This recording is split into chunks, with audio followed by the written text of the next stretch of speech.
and welcome back to the Everwind Chronicles. I am Doug, your dungeon master, and we are a group of friends and storytellers telling you a story through Dungeons and Dragons. We are in episode 67, which means we are 2/3 of the way through to episode 100.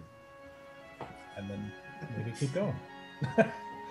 Anyway, so as we pick back up, the party,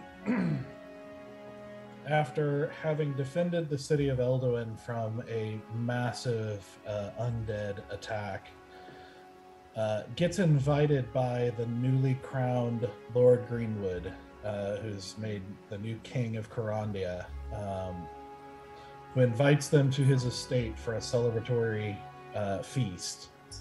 And the party goes, but are intercepted by another noble, Lady Inthris, who reveals that she is actually, in fact, a vampire who was turned by an associate of Lord Greenwood's, a vampire named Indwick Venasius, who also incidentally was the vampire that attacked and killed pretty much everyone in Stoic's temple growing up. She also reveals that she has basically been his slave for a long time until she was set free and effectively resurrected, but not without consequences, by a strange being after she followed a dream. She now works secretly against him and has been and confessed to manipulating the party as part of that those actions, but also told the party pretty much everything that's been happening for the whole campaign so far from the bad guy's perspective, filling in a lot of gaps, a lot of blanks, and answering some questions and whatnot, and revealing, of course, that Lord Greenwood is actually the necromancer that has been causing pretty much all the problems that Corandia has faced so far, describing him as somebody who plays multiple games of chess while everyone else is playing tic-tac-toe, having manipulated all the situations into his favor, and now is waiting to, in his manner, to set, with a trap set for the party where he will then kill them as they become way too much of a nuisance. But Inthris tells them of another way in where they may be able to catch him in a slightly better scenario than going through the front door and springing the trap, kind of warning them that he won't underestimate them again.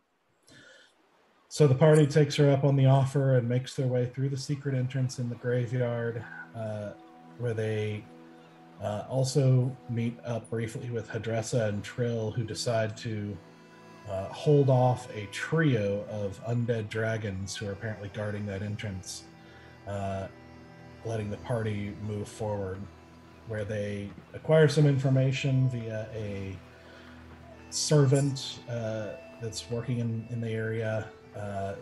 They then go and encounter a ship that is apparently shipping off soldiers to an unknown location in the Underdark, where they will apparently be sold as slaves. A place very, very far down this underground river. After freeing them, the party makes their way forward, following the directions given to them, and eventually find themselves opening the door to a chapel of sorts, a temple area, where they see a sort of wide, large, rotund man with no hair and kind of this sickly grayish skin with tattoos all over his bald head. As the door creaks and the man turns and says, "Would you like to become one with death?"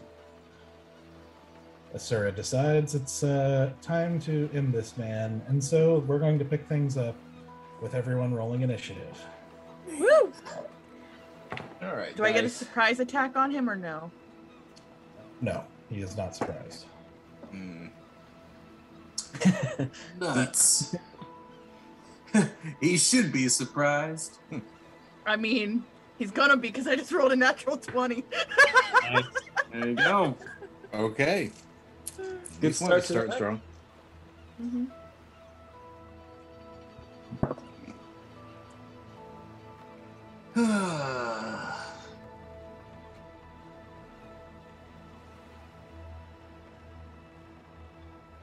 How'd you do, Chris? I got an 11. Right there with you, man. All right, so 15 and higher. 27. Okay.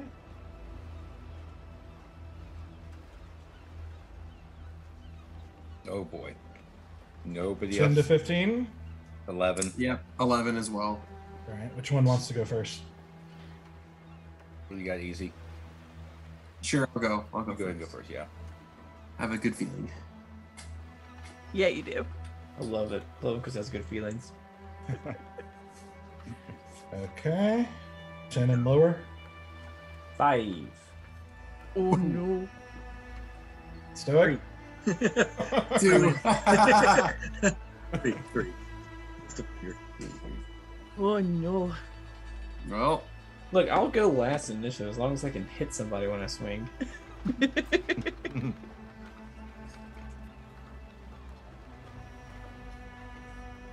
Okey-dokey.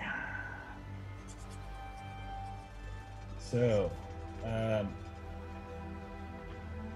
so as you turn and peek through the door and let loose, I assume a crossbow. It's your bow. Yep. it is- Sit- go let ahead loose and a bow. go. I will, and because they haven't gone yet, I get advantage. And that is going to be 16 plus 5, so 21 to hit.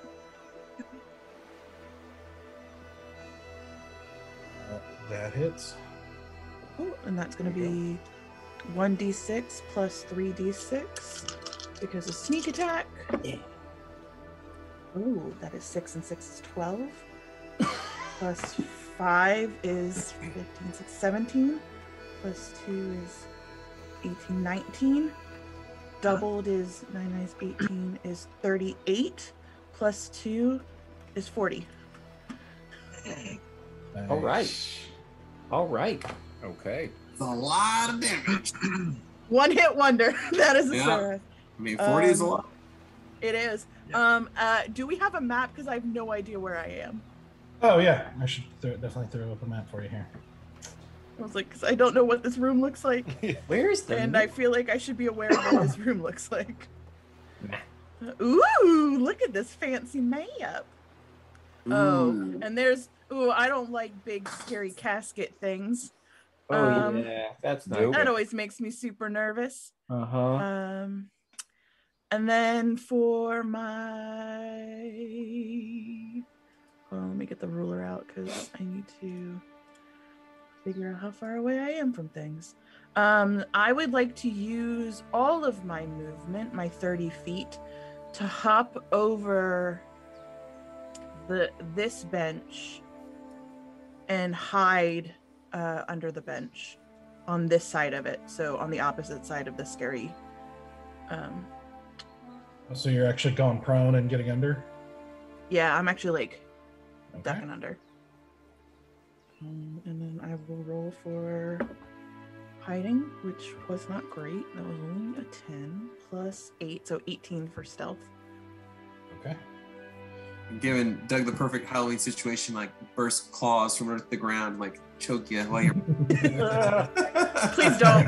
Please don't. I don't want that. I don't like it. Don't make me do it. But you literally like watch a Certus like run and just like skid underneath the pew. Yeah. Signing in for third. Yep. Right. Next is their turn. Oh no. There. As in Oh, plural. yeah. As There are Yeah, plural, that's or is plural. it just weird? believe- We're just is their singular or their Come on, guys. The that's not ruse, heavy. the ruse is always there's always more than one. There's Yep. always more than one. So as you release your arrow and it shoots through the air as you're already moving and sliding under the pew, you see the bolt hit him in the chest, and you see him kind of like, he's affected by it. And you see blood start to come out and everything, but he doesn't seem to react in pain. He's very clearly damaged, but he just you just see him sort of like take it and then go, I shall instruct you then. Yay. You see, as you watch, as he quickly gives up this sort of low guttural chant, and you see coming out from his back, you start to see a number of these translucent purplish black arms that all sort of stick out and almost like some sort of odd spider. And you see him, you see two of the arms suddenly extend upward up into the ceiling that's probably about 30 feet high. As you see it like grab onto the ceiling, and you see him suddenly pull himself up and forward till he's about up near the ceiling. As you see another arm go straight down into the ground, and Asura, you see suddenly fingers come up around you and pull you into the ground. Damn it, Chris! I told you. I know. What? You don't go willingly prone.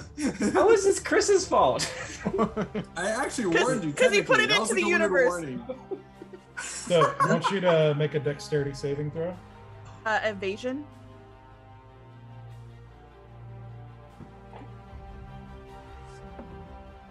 That is going to be a saving throw. That is going to be 12 plus 5 is 5, 6, 17. 17. Mm-hmm. So with Okay. evasion, if it's a success, then I take no damage. Yes. So you basically roll out of the way, quickly pulling a knife and trying to cut through the fingers as you try to roll out. You're going to move a little bit here as That's you fine. roll out from out of its grasp as you try to cut through these fingers and escape. As you see the fingers sort of like close on each other and then sink back into the ground. You then see Just shut the door. Shut the door. They don't know the rest of us are there.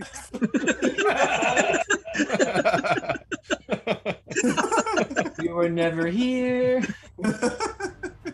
Oh, wrong room. you then see another one of its arms go up into the ceiling, and you guys back in the other room, you see suddenly an arm lash down from the ceiling and grab onto Stoic. Stoic, I want you to make a dexterity saving throw. Wow. You do have +3. Don't forget it. Oh, yes. And then, so it's a 12 plus 0 plus 3. So 15. It does not save. Oh, No. Oh no! As you see this spectral hand comes down and grabs around you and pins your arms to your body, you are suddenly lifted and brought all the way back up to the ceiling and slammed into the ceiling Oh. for 10 points of bludgeoning damage. And you are held on the ceiling, grappled. Grappled. Okay. Cool. As he finishes this, you see this that engraved skull symbol behind him. You see the eyes of the skull suddenly flare up with red, and you see the skull itself move forward and detach. As soon as it detaches, you see flames start to curl up around and over this skull. As you hear this sort of permeate the room, as this skull starts to move forward. All right. Oh no. As you see it sort of drop its jaw for a second, as that noise continues, you hear it get louder momentarily as you see suddenly an area in the doorway you see a sphere of flame suddenly erupt as this swirling fire suddenly appears in the doorway, setting the doorway on fire, and you get the impression this is gonna hurt if you're close to it. Cool. So, the doorway we're like at. Yeah, I'm trying to mark it. Roll20 really doesn't like shapes. Okay. It makes it really All right, hard. yeah, fair enough. That's where the firewall is. Nice. So if you're like, F you, circle. How high up does the doorway go? The door is maybe 10 foot. I can't even see any of that. Wait, is he just a skull, or is he like a skeleton, or is it like a levitating skull? It's just a skull, like a levitating skull that's on fire. All right.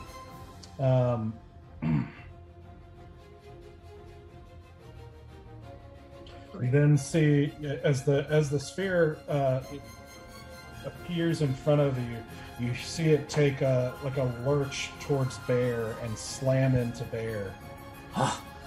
Damn it. We got one round in, guys, and now we're already dead. Yep. It was great working with Alright. each and every one of you. I'm really gonna miss you all. Yeah. Make a dexterity saving throw, Bear. Okay. Which one's Come on, baby bear. Come on. There they are. Dexterity. Yes. 22. Oh my Yep. goodness. Will save. So you basically are able to kind of move to the side where it sort of spins you a bit, but you don't take the full brunt of it. As you see, it basically shoves this gout of flame forward as it moves, like as it stops, I should say, right when it hits you. So you basically don't take that fire damage, or as much, I should say. You're still going to take 3. Okay. It was like a flamethrower, like a ball of flame. Well, basically, it's like it's like a sphere of fire, and as it moved and hit you, it's basically like the inertia, like almost like inertia hit like a gout of flame out from it. But you basically managed to kind of go to the side, so as it hit you, the majority of the flame didn't hit you. Okay. Does that make sense? Yeah, and so the circle is still in front of us. This is like a fireball that came out of Yeah. the circle. Yeah, basically. Okay. And it's solid. It's like you don't know what it's made of, but it's solid. And Solid. it seems to be solid fire somehow. Alrighty. All right, with that, Easy, you're up. All right. I will. I'll walk up to Bear and touch him. Have taste, Bear, and I'll say, Schnellbeer, and then that will be, and I'll go ahead and back up a little bit to the back end of the wall a little bit. But what did you do to me? I Anything? hasted you. Oh, you hasted me. Oh shit. Yes. Okay, So here we now- go. So now you are really jazzed. Yeah. +2 bonus to your AC, have advantage on dexterity saving throws, and you get to have an extra attack. What's my bonus on AC? +2. Yes. And your speed is doubled. So you are. I'm like, Schnell! Nah. Attacks them now. All right, you got it, my friend. Mm-hmm.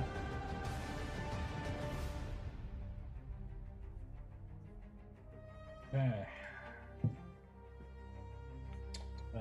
So that's your turn? That will be my turn. I'm gonna back up to the wall, the back end of the wall. There you go. Over Yep. here. Perfect. Okay. Valen, you're up. Would I know if this fire is magical or not in nature? Or is it, if I know that a spell cast it, but it's the fire itself?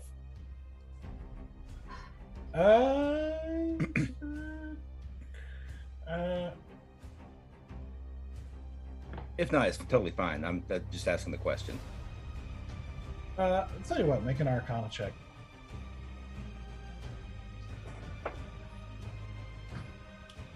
I'm distracted because that's a 1. A 1. No. A 1. I mean, look, it's pretty obvious that it's like magic that caused this, but you don't know the extent of what is magic and what's not. Yep, that's fair. So, is there enough room for me to step around and in between Stoic and Bear? Enough room between them. Not to get to the sphere, if that's what you're trying to do. Under me, anyway. Yeah, that's true. You're up. He's up in the air. Oh, Stoic. That's right. Stoic is up in the air. Yeah, I'm 30 foot up. Yeah, he's So I'm gonna pinned against the pinned against ceiling. Stoic. So I'm gonna get underneath Stoic. He's been roofied. Good, I was waiting for this, but now I'm going to pick grapple. So I'm going to break out the wind fan. I'm going to use the wind fan on the fire Ooh. Hell yeah. because it will extinguish. It says it extinguishes flames. Heck So I don't know. yes. Interesting.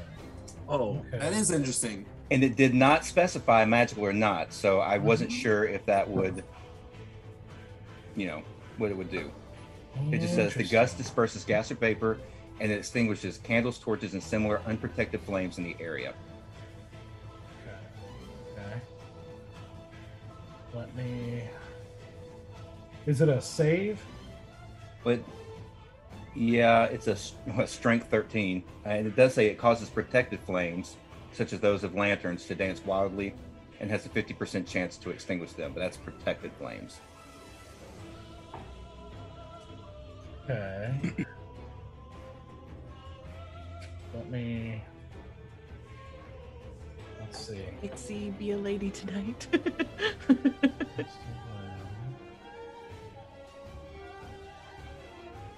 Let's see. You don't have a spellcasting modifier. I'm trying to figure out how to resolve this because I'm really into this. I just want to make sure. I want to figure out how to resolve it.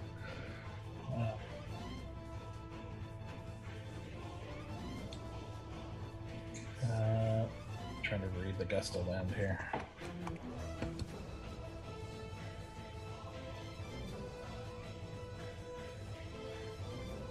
Pull up. Yeah, it's that's why I was reading it when I saw the flame. Like, okay, let me see this real quick. So I started reading really intently. Like, okay, magic. Doesn't say anything about magical. It just says fire. So I just love the idea of like Valen just standing there with his like beautiful fan, and he just was like, and then like this like the like remnants of your dragon god just like seem to like appear around you as it's like breathing, like the fire breath like goes that forward. would be pretty epic. In my mind, I'm just like imagining just like the spectral image. I'd be all about that imagery. All right. I'll tell you what. Let's do a dexterity roll for me.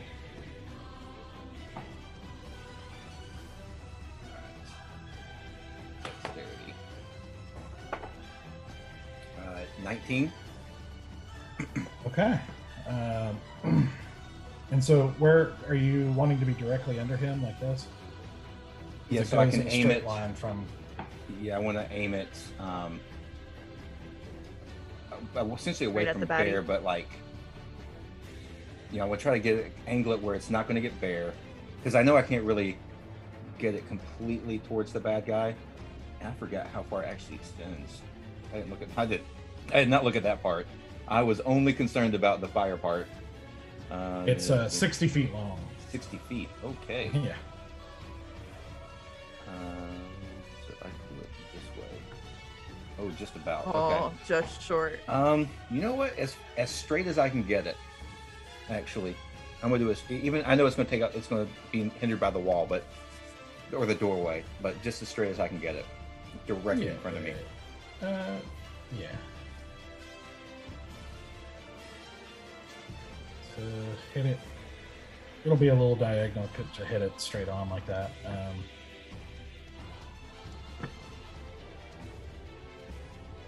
And I'll go ahead and Seriously, roll 20 in shapes, not good.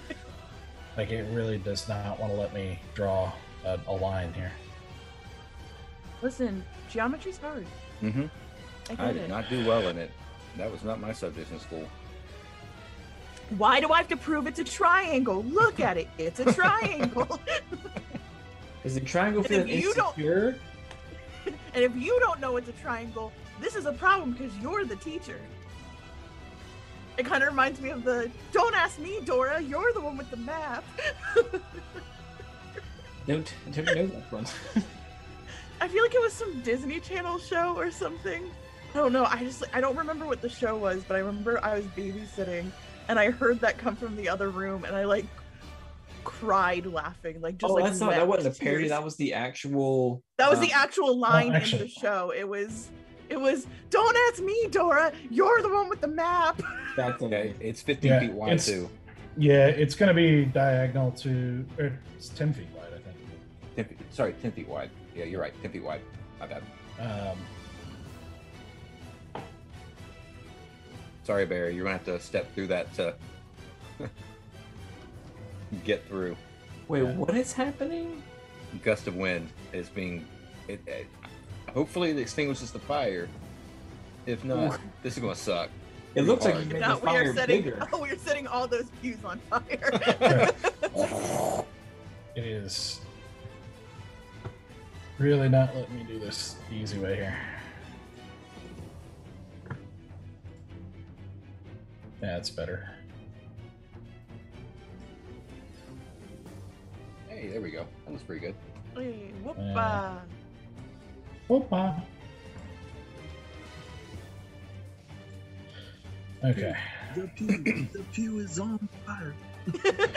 So, as you step up to this and feel the intense heat blazing onto your skin, you take out your fan and whip it across as you hear this massive kind of horizontal cyclone unleash from the fan, and you see it blow straight into the sphere, which you see fire seem to follow, like kind of spiral down the wind and catch little bits of the pews here and there, and it seems to stay intact.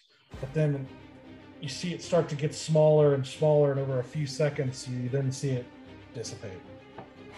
Yes. Woo! So clutch. Get it! Okay. Oh, So I still have close. bonus action and my movement.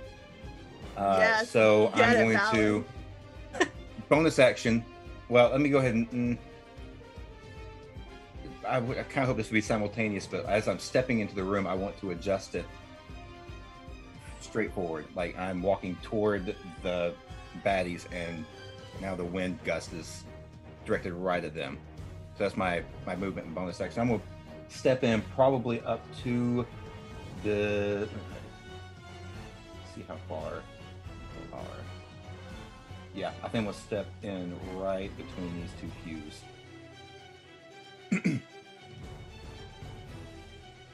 Here? Or That's, here? yeah, that's either, yeah, that's good.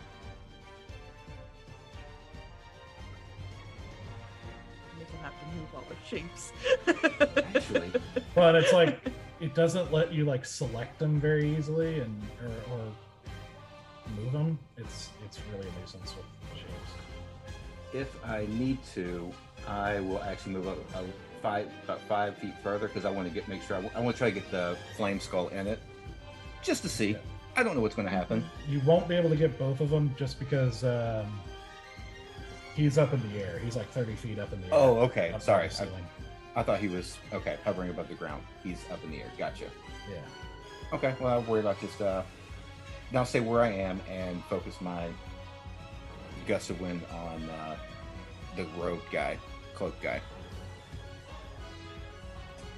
Okay, you're trying to angle it upward. No, I'm just gonna do it with the cloak guy, not the. Cloak not guy the- is in the air. I thought which one's not in the air? The priest is up in the air. He's up like near the ceiling, 30 feet up. Okay, so the flame head, the The flame skull skull's flame. still like lower lower to the ground. Gotcha. Then I'll step up with the flame skull to get the flame skull into 60 feet. Okay. Sorry. Misunderstood you. I thought your skull was up, the robe was down. Had it reversed. Trying to figure out 3-dimensional space in a 2-dimensional image. Right. It doesn't really have good height indicators. Yeah. So. No platforms to put them on. Self. Right. Make better annotation of height. Hear that, Roll 20? Mm-hmm. Yeah. I know you're watching. I know you're watching our show. I know you love us. Just, I'll send you notes later. Fill out the feedback form. Yeah. Okay. So, very nice, very nice. You put the as you move forward and move the gust forward, and you see the flames start whipping around the skull, but they don't seem to have the same effect. Yeah. Is it on his turn that he has to make the save? If they start their turn, yeah. Okay, so yeah, he's got to. Gotcha. Yep. Or be pushed away, yeah. Very nice. Bear. All right. What? He's 30 feet in the air. Yes. Is he like? Is he holding on to like a banister? Is there like what? I know he got like his magical tentacles up there. But, like, yeah, it looks like two of the arms that were kind of like protruding from him are basically like sunk into the ceiling and pulled it up. And I'm asking, is there anything to hold on to, or whether they like go straight through the ceiling? He doesn't seem to be holding on to anything. No, it's like no, but it's a fairly there's like some kind of dome to it, but there's not much in terms of like decoration or anything like that up there. Okay. And he's 30 feet in. All right. He's 30 feet up, I mean. Okay. Yeah. I really wish I had some ranged attacks. All right, I can move twice or double my speed. So I'm going to go 60 feet in. See, that's not going to get me that far. And then if this is gonna be either really terrible or awesome. I'm gonna wait. If I dash, it gives me one attack,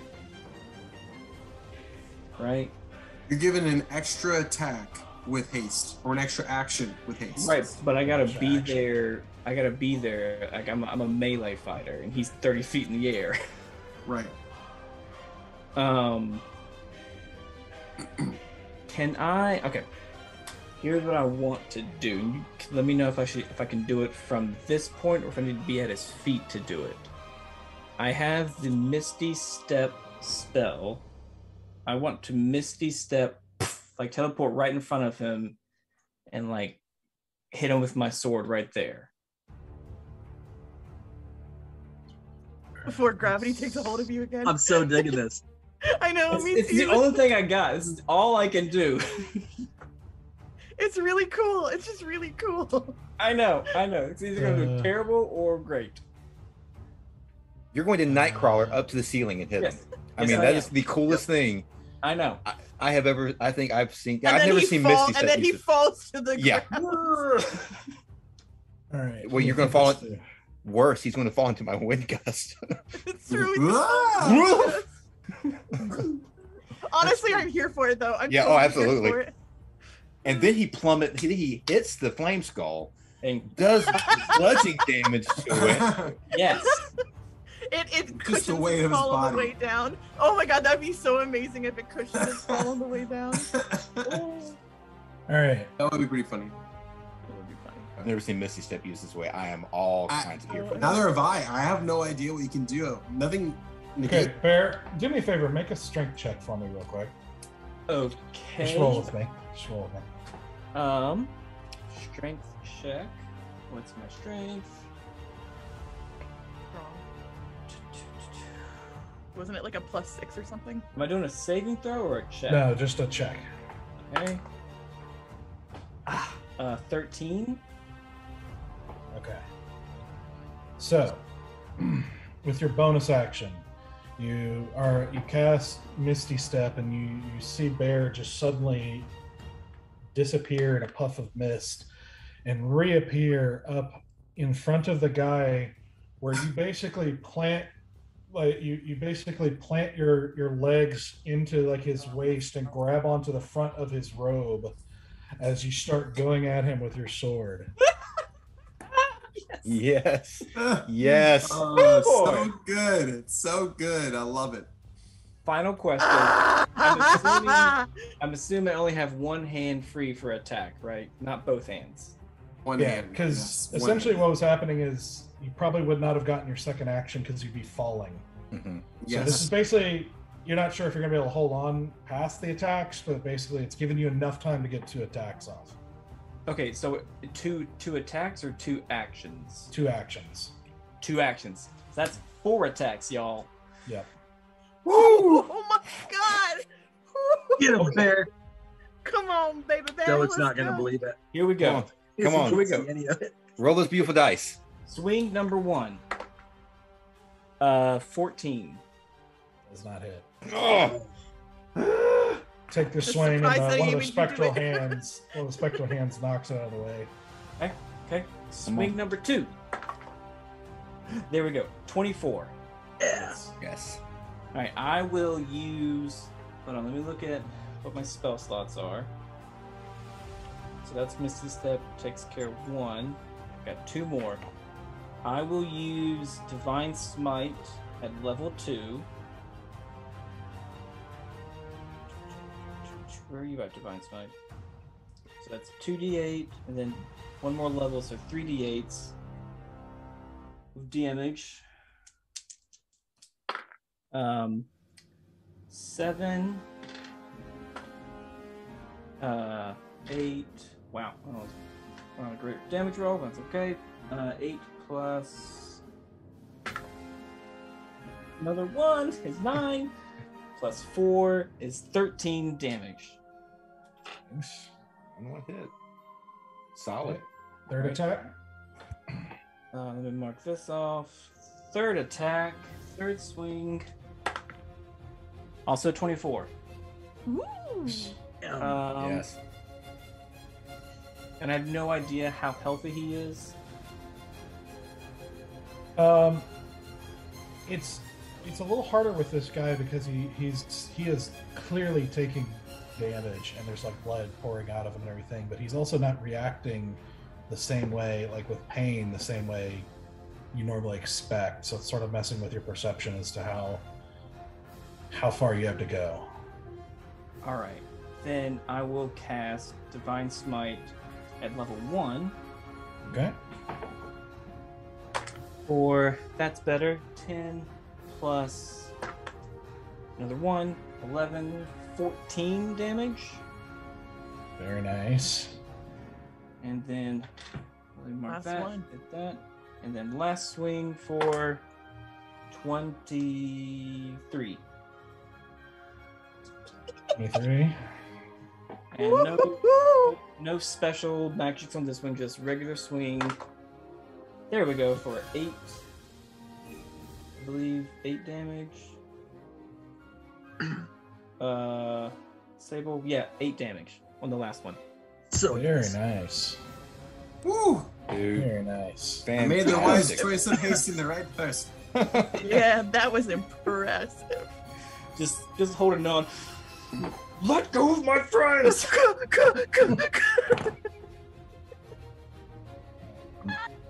Oh, that's amazing.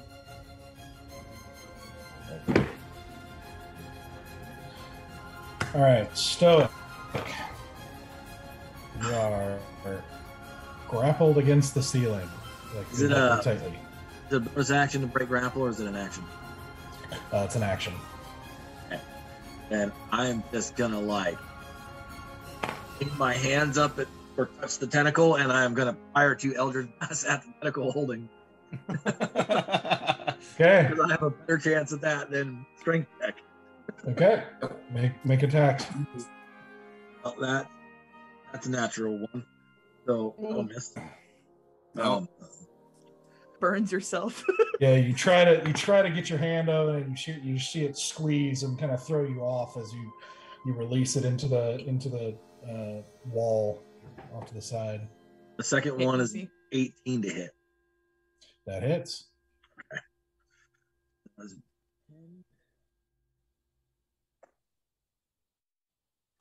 That is. I can't find my stuff. That's a 6 damage. 6 damage. All right. I like that. So you unleash this Eldritch Blast, and you see a sort of flare of this dark purple through it, but it's still holding on to you. Bonus action. Let me go. That's it. It That's all does I not got. respond. That's all I- Okay, back to Asura. Ooh, I suddenly see my ally up there holding on to that creepy guy up in the sky, and I'm like, you, my guy, are going down, and I'm gonna shoot an arrow at him. Okay. From your angle, Bear is basically like giving him cover, so just so you know. It's gonna be a little Then let me run to the closer to the wall. Like about You gotta stand up, so that's half your movement. yeah. And then can I get to the wall So using your bonus action too, yes. to dash? I mean, I guess you can get to this wall, but it won't be much better angle-wise. No, I want to use whatever movement I can to come further down here. Yeah, so I mean, you could get all the way to here if you want to. I'd like to get to here if possible, right behind this pew. Sure. And then I'm going to shoot at that guy. Okay. Hey, so that's going to be 17 plus 5, so that's 18, 19, 20, 22. 22 to hit. That'll hit. That's going to get me sneak attack damage. Ooh.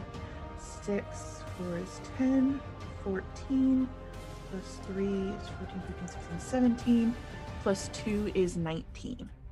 Yes. 19 damage. Mm-hmm. Very nice. So as you release that bolt, as he is struggling, and you just see it sink like deeply up under his arm, like kind of through his ribs and everything, and you see there's just blood pouring out of this guy all over the place, but he's still going.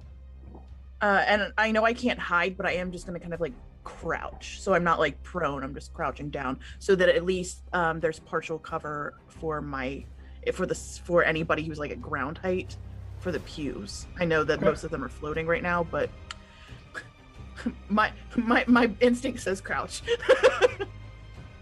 Okay. All right. So, It was a pew pew from a pew. Hey. Pew.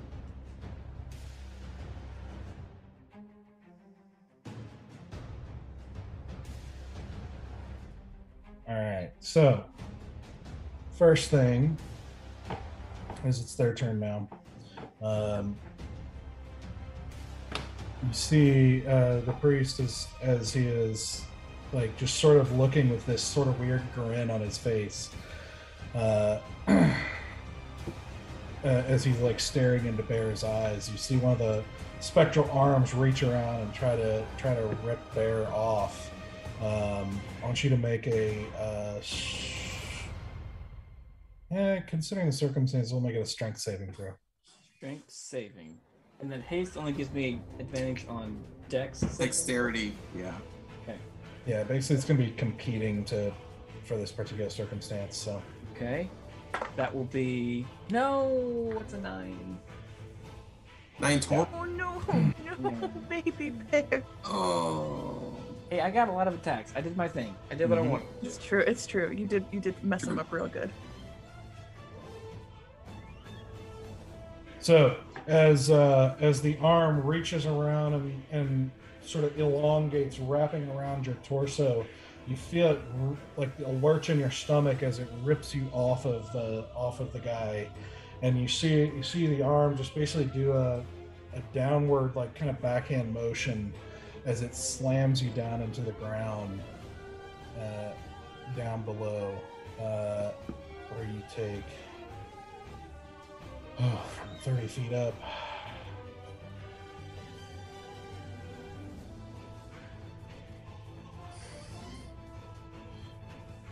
Take 22 points of bludgeoning damage. Stone's endurance. Mm-hmm.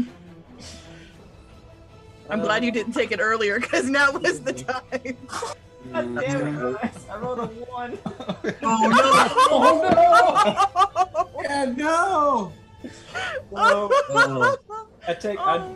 I negate 4 points of damage. I mean, That's something. Oh, Something. hey, That's something. 18 rather than 22.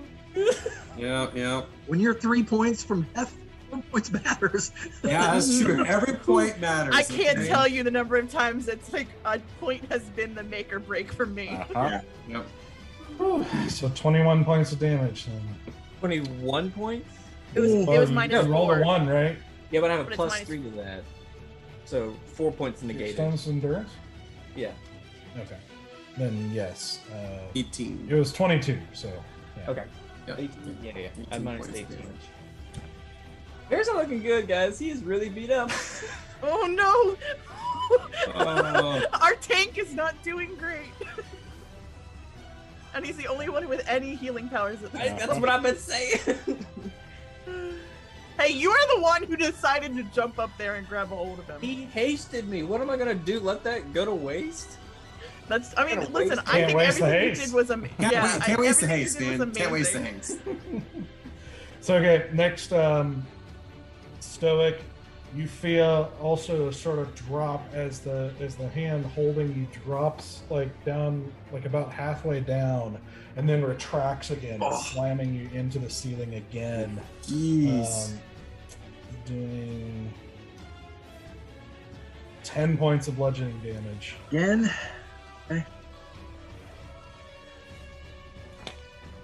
And still grappling you to the ceiling there.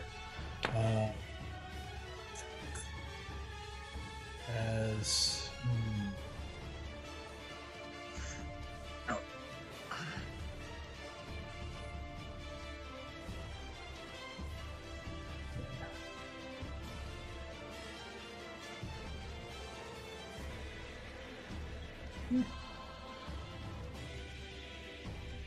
all right, so next is the skull.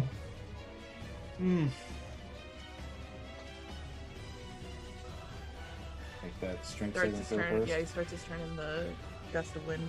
Right, I'm checking his strength. All right, what does he need to be? Strength saving 13. Nope. Hey. So he gets shoved back out of the wind there. Yep. 15 feet. Well, I'm not counting it like beyond Okay. the tunnel or beyond Gotcha. the wind there. That's fair. Well, no, I guess it would be momentum still. Mm-hmm. And he has a lightweight skull floating in the air. Just pitch him to the wall. Does he take any bludgeoning damage? I know, right? No. Crack that skull. No, he doesn't hit anything, so he's still kind of floating up in the air. I was hoping to hit that altar thing, whatever it is. Yeah. Looks like one of those skulls from like the Area 51 arcade game. Oh, wow. Taking it back. Seriously, Taking it back.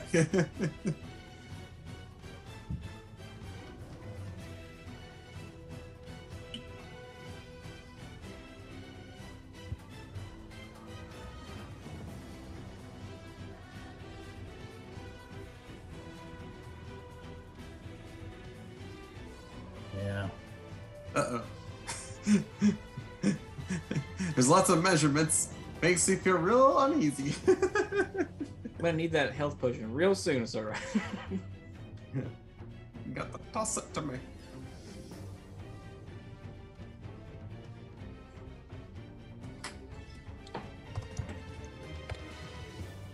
Skull attack.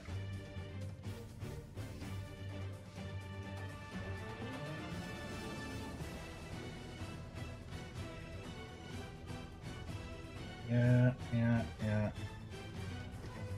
Okay. So easy. I want you to make a dexterity saving throw. Oh boy. Mm. And Stoic, you can't move. You're just gonna be taking it. I did a natural 20. There Yes! we go. Proud of you. Oh man. So, I'm so far away. yeah, not far enough. Not far enough. As you see the skull sort of like jitter in place for a second, and you see it drop its jaw as a small but familiar red ball of light shoots through the air Oh shoot. out the doorway into the middle of the area where Stoic and Easy are, Oh no. and you hear a boom as a fireball erupts in the midst of that area. How dare you use our spell against us? That is not. No, right? At first, I was like, magic missile, that's fine. I can take a That's magic fine. missile. As soon as they said the little note of fire, I was like, oh shit. It's coming. A lot of dice. All right, Comes the so damage. you're gonna take half Easy, so it'd be it's 24 points of fire damage. Oh, For no. half. For So half. you take half at 12. Okay. Okay. I was 40 points of damage. Oh, I'm 42 points of damage in this fight so far. Yeah, he didn't roll very well. so half of 24, you said? Yeah, so Easy takes 12, Stoic takes 24. And 24. All right.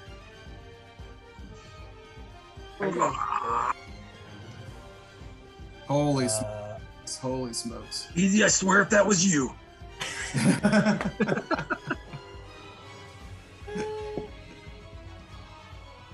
It's actually it's gonna stay put. I want to impose after myself, Stoic. I'm like patting off the flames. Easy. All right. I'm going to. Oh man.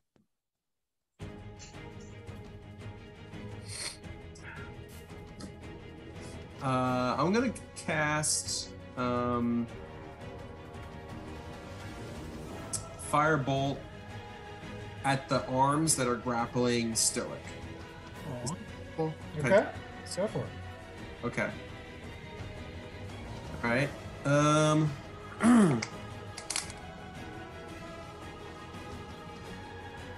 Oh my gosh, guys! Natural 20. This dice is hot. Nice. Okay, natural 20 on the Firebolt, which would be 27 total to hit. In 2d10s, and then I get to double those. Okay. Come on. 2 10s. Well, baby. All right, a 5 and a 9. That's actually pretty good. That's 14 28 now. times 2. It's 20 points of fire damage. Nice. Nice.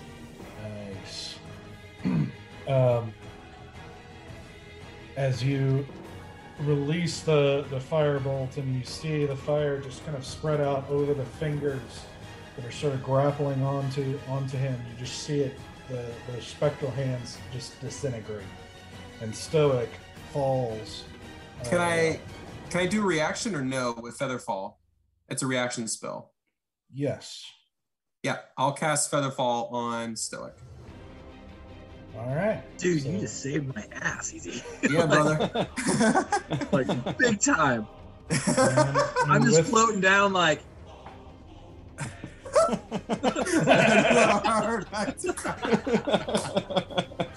Very nice. As you gently fall onto your feet on the ground. jeez. Take a breath as through like pained ribs, and as you're finally able to breathe freely for the first time. Whew. All right. Anything else? That'll be my turn. That's all I can do. Valen. All right, so is there bear's on the ground right now, right? He's underneath Yes. the okay.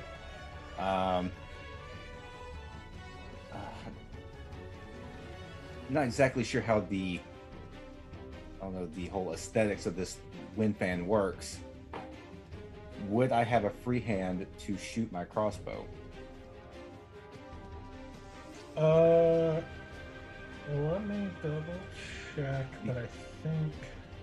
Because again, it doesn't say anything. Yeah, the way I think about it is basically you use it. You have to have a hand free to use it. And you're effectively casting the spell, but once it's cast, I think you can basically put it away. Okay, so I'm just concentrating on it at this point. So I've got both. Okay. Well, then I'm going to step up and get the skeleton back in, get him well within the wind fan, gust of wind. I think I'm actually. I'll get to You're the point where getting the guy up top or the skull. the skull. I'm going to. All right, you want to ping where you're moving? How far is the guy from the ceiling? I know he's up 30 feet in the air. 30 feet. Yeah, like he's like right near the ceiling. Like, You know what? I mean, like really close to it. Like he's like a foot. Yeah, actually, I'm going to push the gust of wind up at him. There we go. Yeah. Okay. So just tilt it upwards Yep. to get him in it. Yep. And then I will take 2 shots with my crossbow at the skeleton, the At the skull? flame skull. Yep, flame skull. Okay. Do it. That one's not going to hit. That's an 11. Nope. And a natural 1. Oh, I don't know what's up. I've never rolled so many ones in my life as I have these past 2 weeks. 3 weeks. Ixie is like, you done messed up with your girlfriend, and now she's not looking so kindly at you. no. You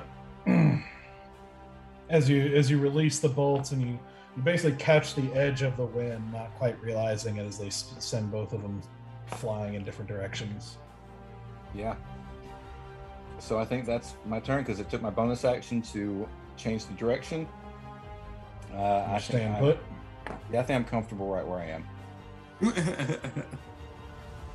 Okay. Bear, you are prone, but you are not actually in the wind. Gonna, It's tilted up. gotcha. Still feeling like the super spell. I'm just gonna let's go jump up and Half I your will. movement? Yep. Was it half? Because like Yeah. my movement is doubled. So is it technically quartered?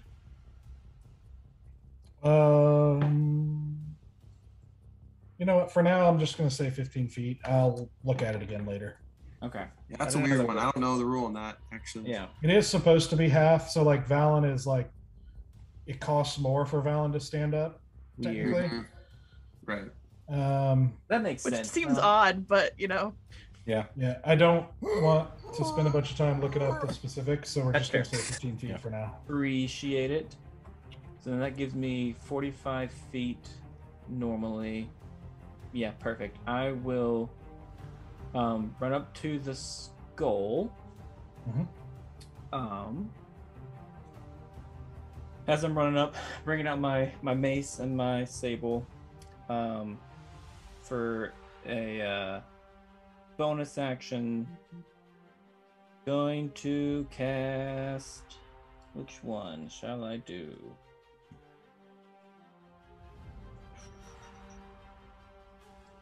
Huh. Yeah. I'm gonna cast Wrathful Smite.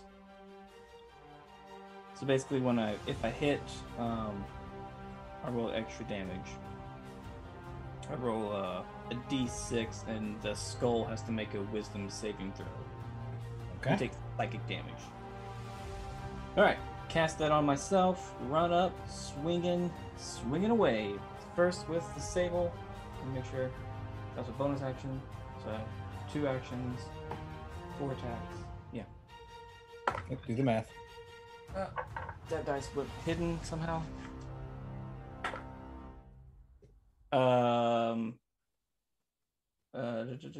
That first attack is 22. Yep.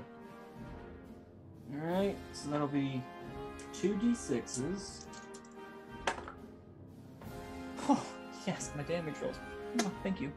That is 15 damage, and he has to roll. Additionally, if the target is a creature, it must make a Wisdom saving throw or be frightened of me. Does that count here or no? In this case, basically, you reach down and you try, and it doesn't seem to be frightened at all. Okay. It doesn't seem to have any effect. Okay, but he still takes the extra Damage. Okay. Okay, cool. Well, oh yeah, I see what you're saying. Well, it still has an extra 1d6 psychic damage. Yeah. And then it's the Wisdom save to frighten is if it's a creature, or in this case, doesn't affect him. Okay. Okay, that's fine. Yeah, so he still takes that d6, but he doesn't make that wisdom saving throw. Yeah, basically. That is fair.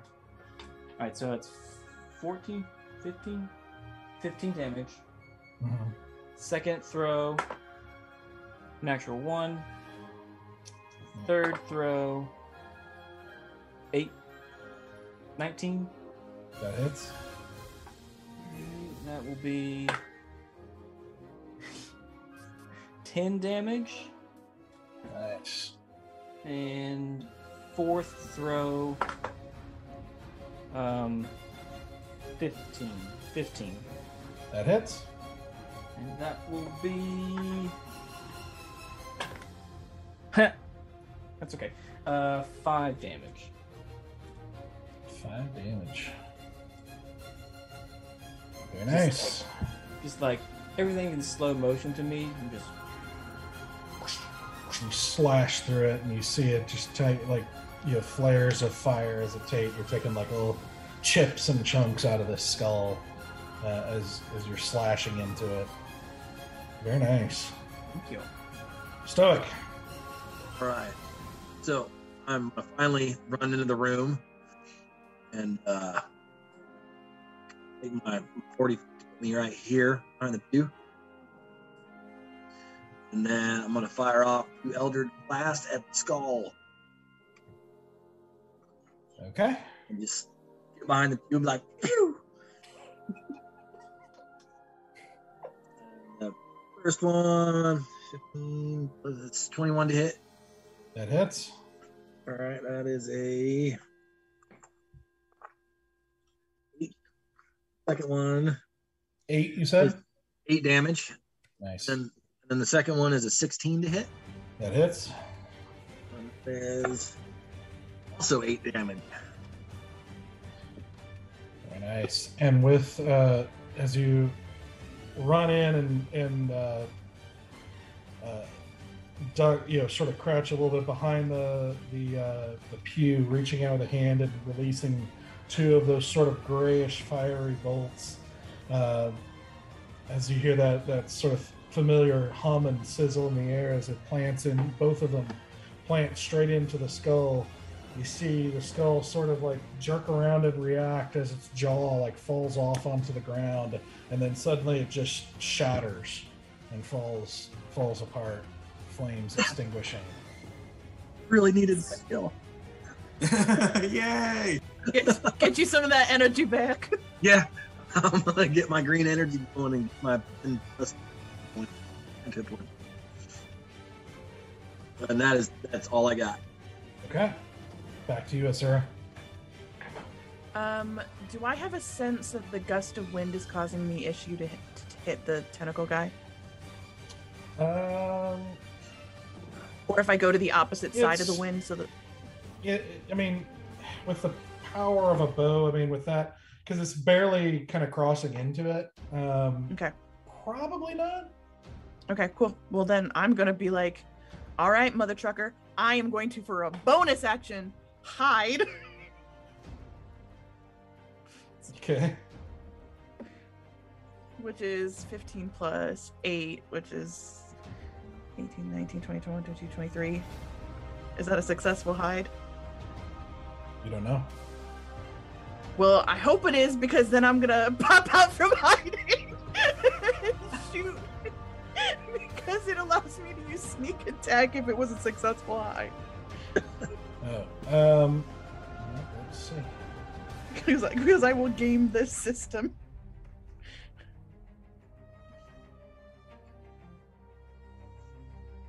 Just seeing Asura duck behind the pews and pop right back. He's like, "Where'd she go?" No.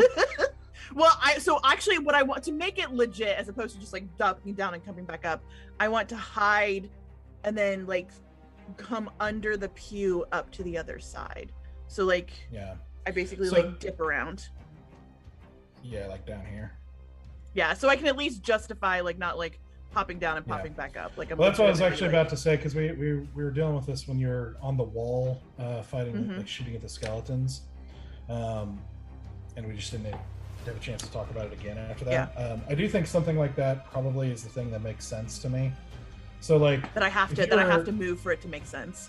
Yeah, basically, if you were down here like hiding behind this column, and then just kept popping if you up. hide and then your next turn, if things are happening in between and you're popping out, that's one thing. But if you're literally hiding and then popping out it right back again, it doesn't make any sense for you to just disappear totally for fair, half a second and then no, totally fair. I totally respect that. I will happily use movement to justify hiding and returning within the same move. Yeah, I think this totally makes sense. Like, it's like you're popping up at an unexpected spot, basically. Yeah, cool, great, excellent. We'll call it the whack-a-mole rule. Yeah. All right, cool, excellent. Well, then with that gives me an 18 to hit. That hits. Cool, and that gives me sneak attack. Ooh, 6 and 6 is 12. Plus 2 is 14. Plus 2 is 16. 16 damage? Mm-hmm. How do you want to do this? Yes. Alrighty, so I hide, tuck under the pew again, come back up the other side, see that guy messed with my friend Bear, and I was just like, I just turn eyes red, and I just stand up there like, if I could be Artemis with a flaming bow, I would. I just stare him like dead in the eyes, and I'm like, what did he say to me originally about death? Would you like to become one with death? And then I'll just respond, looks like I'll show you the way, and I'll shoot at him square in the face. Okay. So as you do that and you release the bolt, as you see his arm starting to extend, like going back into the ceiling and down again for another attack, you hit the bolt like right like up under his jaw, and like going kind of poking out through the other side. And you see like the arms kind of slacken for a moment as he has this sort of like dazed look for a moment, and you hear through this kind of gurgling voice, you just hear him sort of gurgle this, now my service begins. And you see him go limp as the spectral arms dissipate, and you see him fall 30 feet from the top and slam into the rocks with a bit of a splatter as this heavy form, rotund man hits the stone. I just look to Bear and I go, ooh. Can we take a minute? Just a 5. Bear, can you decapitate him before we take a 5? Oh, You already killed him. We already established. I don't care. I just want his head and his body to not be attached to each other. That's really morbid, but okay. Do it, please, and thank you. Take out the sable and I decapitate him. I'm doing it. It doesn't work this way. We don't do this. It's not I don't care. I just want his head and his body not attached. Sawing it And back are with there a any? sword. Yeah, and can I just grab one of these candelabras by the wall and I just like set his robes on fire? Whoa. This one- Can we I mean, search it's him investigates first, yeah. Fine, I will let you investigate first, but I want to light his body on fire. As I'm like literally holding the candelabra in my hand. How long do you guys want to look around? Because I could really use a sit down. I think. Yeah. Ugh. I'm hoping. Fine, take I'm your- gonna be hoping since he's a wizard, he'll have a magical healing potion somewhere around here. One can dream I'll- anyway. I was Yeah, gonna I'll do go- I'll go and investigation yeah, on him. I'll assist easy on the investigation. I'll go look at the altar and see. I'm gonna lay down on you. I'm gonna lay down literally right next to you. Like, just this is good. This is fine. I rolled a 15 for investigation. Is that with advantage? Yeah, with advantage, yeah. And roll super high. So with a 15,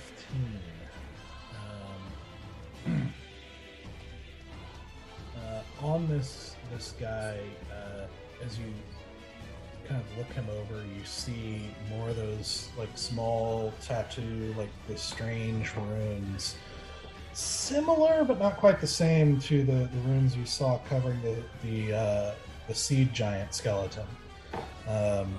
Just something kind of similar in nature to it, and just like tattooing all over from like the kind of the base of his neck on his back all the way up and across his bald head. As you sort of rife through, you see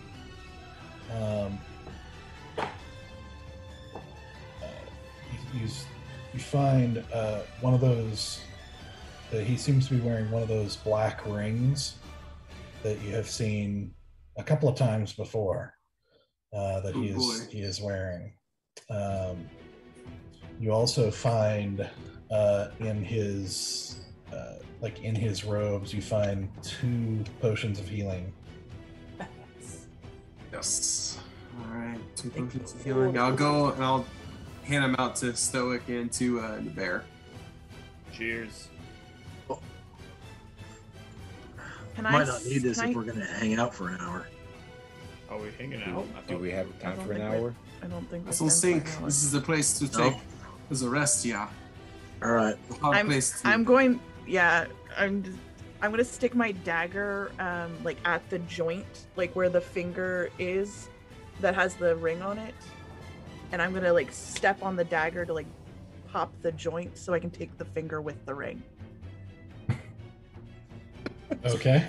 Never. Because I Never know that I'm touch not the supposed to ring touch the itself. ring. I'm not supposed to touch the ring. Okay. Let's see. Yeah, go ahead and make a wisdom saving throw for me. No. You're still pretty close in interacting with it. Like you're. Wait, what does the feast give me again? The feast gives me an advantage on this, or no? Is it? Oh yeah. Throws? We have Can I- stuff Can I frightened. tell? and- Can I tell a soda? And I try to cast Mage Hand and be like, "I has this, yeah." poison and fright. He An doesn't advantage roll on this. wisdom saving throws. Okay, great, excellent. Oh, great, because that is a 16 plus 1, so that's a 17. So as you go to do this, even as you hear Easy saying this, you feel that moment of like, this could be really useful. I wonder what I could do with this. Like, I wonder what kind of power I could wield with this, and like if this would help with all the things we want to do. To be stronger and better. useful. You know, but as Easy says that, and you see the spectral hand kind of appear in front of you, you sort of shake it off and kind of snap back to thinking straight again. Yes, you put it in the, get your hand to do the thing. Puts this in the bag, yeah. So my mage hand takes it from her and slowly, like, actually shakes the finger off. This is like, Okay. and then drops it into the bag of holding.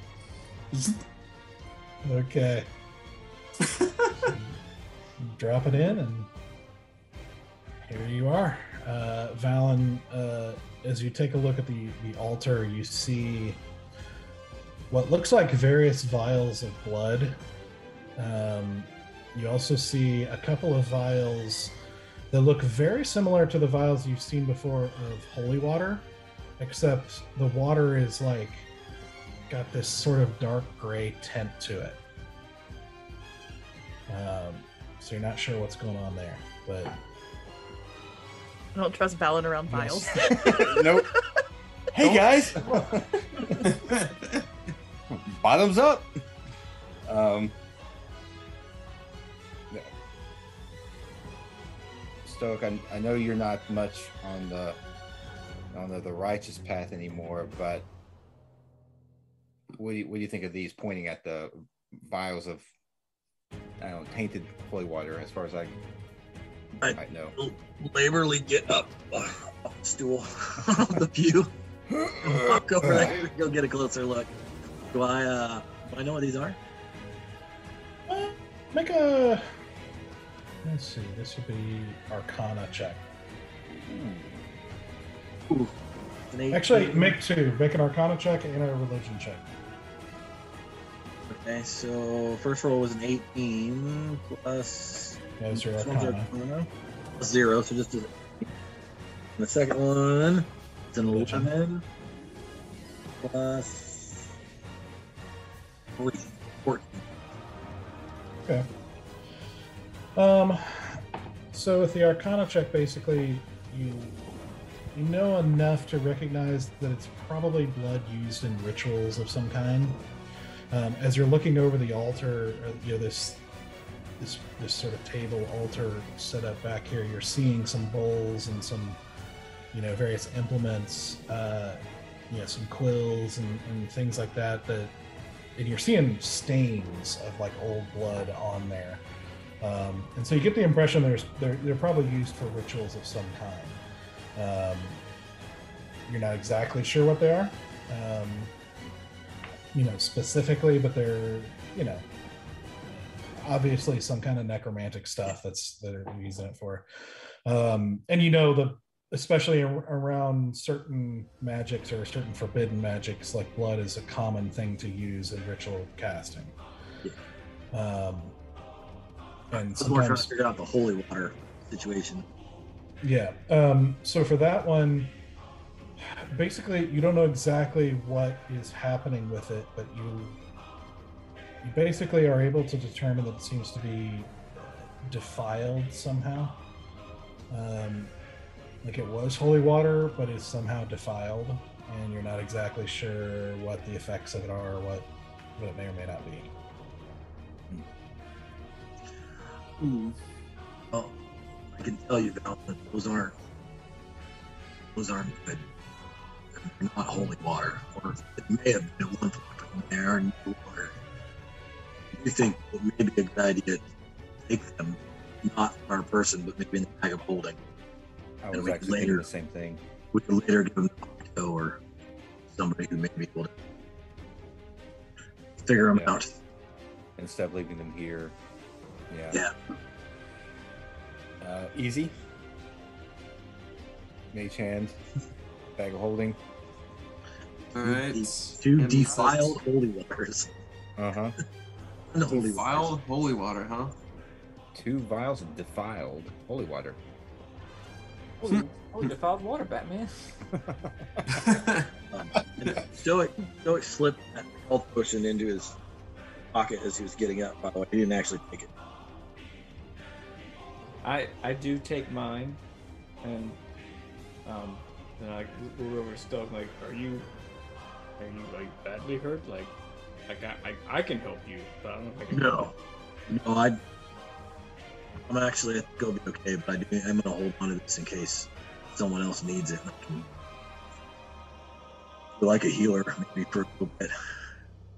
All right, like you're fine. You can still. Yeah, I'll manage. Okay. All right. Hey, did you see that thing I did in there with the guy on the wall? You see that? You mean when you hit the skull thing? No. Before it, I teleported and I hugged him like in the air, dude. What? I know, and I stabbed him like 5 times. Oh, I missed it. I know. Oh, you missed it? Oh, damn it! I was kind of stuck on the ceiling. You didn't see any of that? Oh man! Just came in and saw the giant. Like, Dallin was looking all cool with his wind fan, holding the guy against the ceiling, and like you were over there just doing your normal thing. Yeah. Stuff, and He slammed me down. It was but before that, it was pretty cool. that I missed it. Yeah. Oh well. Damn. We'll write a play about it. It'll be very good. See, that's the kind of play that we should put on. I'd be down for that play. Yes. Great. And I'm gonna start like trying to roll this dead necromancer body to like the stone so I can light him on fire on top of stone so that I don't burn this entire room if we have to come back through it and we can't get through it. Okay. And is there any remnants left of the skull left to investigate? It looks like it basically disintegrated into a sort of like a powder, like a sort of a small pile of like skull powder on the ground there. Okay. Dang it. How much do I roll for that health potion, Doug? 2d4 plus 2. Yeah. If it's a regular one. Yeah. Okay. 2d4 plus 2. Still not like great, guys, but I'm better, but I'm still not super good. I feel really guilty because I think we should stop and take a short break, but also I'm like, I don't think we have time for this. I don't think so. No, either. I hear you. I'm just letting you know. Bear's hurting. Like, he can walk, he can battle, but he's not looking fantastic. It's up to you guys. Ooh. I'll just say this for the group. I know we need to keep going. I understand. I'm just letting you know. And Easy, thank you for the haste, but please don't do that again. I kind of don't want to be on the front lines for that next battle. It was great. I had a really fun time, but I'm hurting. All right, I don't have much more in the tank. Bear, do you have anything? You don't have anything that would allow you to attack from afar.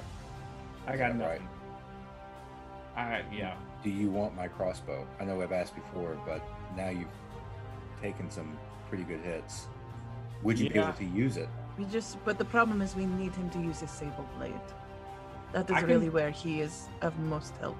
I can still attack. I just don't want to be on the front line. I can get the guys on the outside, the minions on the outside. And if you distract the big guy, I can come in and help him out. But I cannot be alone going up against whoever is next. Okay. Well, I'm not saying we should take a break. I know we don't have time for this. I'm just saying I can't be alone on the front line in the next battle. so Doug, just as a reminder, we've probably have been down here for like an hour and a half ish. Hard to know for sure because there's no sunlight. There's nothing to. It's hard to determine exactly the time, but yeah, hour to an hour and a half maybe. Okay. So what you're telling me is I should have taken the keen mind because you always know what time it is. What time did we come down here? Like when we were still outside? Around noon or so. Yeah, we don't have time. That's fine. I get it. Yeah. I'm right there with you. Let's finish the job. We don't know how much further we need to go. That's true. Stoic, I need you to be his bodyguard, and Bear, I need you to take a page from my book, which is attack and hide. Attack and hide. That's what I'm gonna do. Stoic, don't worry about being my bodyguard. I'm gonna stay away from the front line. I'm just letting you know. I will not be there. I'll be doing what Asura does. And I looked at Stoic and I was like, and you will be his bodyguard. But he doesn't. Or shield. Meat puppet, not meat puppet. Meat shield. No, he's my Like- meat puppet. Like, for the sake of this, so just as a reminder and slash, like, kind of filling in blanks of what you would or wouldn't know in terms of, you know that basically you were probably going to arrive there, we'll say, between 1 and 2 o'clock. There wasn't a precise time put on the feast, except that you knew it was like early afternoon. And so, like, Thanksgiving. yeah, it's like we said before, it's almost like a late lunch kind of situation, or it's Okay. like a daytime feast. So it's like you're not sure exactly when you're expected or how long past that expectation might cause a problem. You do know there is some fluctuation because it's not like driving a car where you can get there within a few minutes of precision. It's traveling roads at this, with horses and stuff like that, can have a good window of time. It's not a huge window because it's not, it's only a day's journey, but it's, basically there's some flexibility. In other words, there's risk, but you don't know exactly how much. There's some flexibility there, but it's tough to know for sure one way or another. Whether And it's it about would cause a one, problem and it's or about not. like 1:30 right now. Is that what we said? We Roughly, right came down around here at there. noon. Yeah, give or take. Best estimate. If we waited an hour, 1:30. and if our estimated arrival time would be anywhere between like 1 and 3, if we take an hour, that puts us at 2:30, which is already pushing us to the very edge of the limit of potentially like arriving fashionably late. If we were supposed to arrive, if we were guesstimating arriving around 1 to 3. So do we want to risk basically a 30-minute window, or do we want to give ourselves that time of like an hour and a half where we would definitely be late to arriving? What did the cat tell us? What's after the chapel, the altar? After the chapel is going to be door to the right, hallways. They're dangerous rooms, so we don't want to fuck with those rooms. We are looking for the second hallway to the right, and then we go down to the end, go left, go down to the end. There's stairs to the right. We go up into the crystal room. To the crystal. Well, we have a bunch of hallways. crystals. And then the crystal. Yeah, room. and then we get into the crystal room. We don't want to touch anything in the crystal room. And then after the crystal room is where they do their work. Okay, so we still got quite a bit more to go. We still have a ways to travel, Gotcha. potentially. Then I say we keep going because we don't want that'll push us. So our presence, if it hasn't been noticed already, our presence will be noted by the time we get to the. Then I take out my potion, the one potion of healing that I had on me, and I hand it to you, Bear. I don't know if I should take it now or wait. Just hold on to it. You decide when you want to take it, but it should be in your hands. Okay. Everyone's Just fine with this. Just keep yourself alive. Witness. I'm setting that body on fire on the stone, so that it'll burn up, and I step over it, and I'm like, "Are we ready to go?" We are. Let's go. Cool. Then I Yeah. go to the door to the right. Okay, so you guys make your way to the door on the right side of the this temple area, which the door is not locked. So you open the door. I'm gonna check for traps. Okay. No. Okay, 13 plus. It's Am I doing investigation for this. investigation? 15. Yeah, and just I know there was like some debate or like confusion around it. Basically, the way I'm looking at it is investigation would be a specific thing, like a chest or a door. If you're checking that specific thing, perception would be like I'm trying to look out for traps as we go. Yeah, I like want a to particularly hallway check or this something door. like that. I want to check this door before we go through, and then once we go through, I'm on full perception mode, just like trying to catch anything ahead of time. As far as you can tell, this doesn't seem to be trapped. Cool. Then I'm just gonna gently open the door, hopefully not surprising it, or at least not surprising myself with anything behind it. Okay.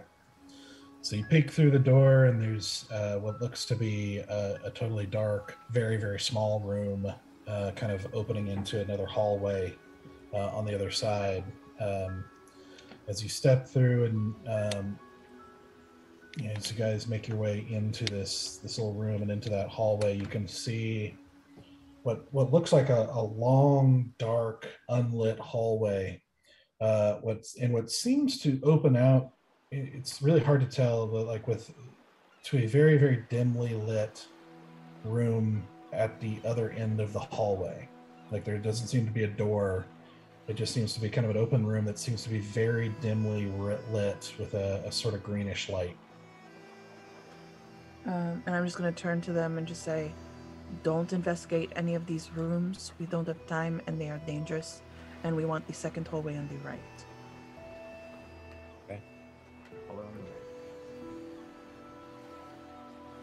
All right. And I'm going to lead them in. So you start making your way down this hallway, and this hallway is probably 40 feet or so.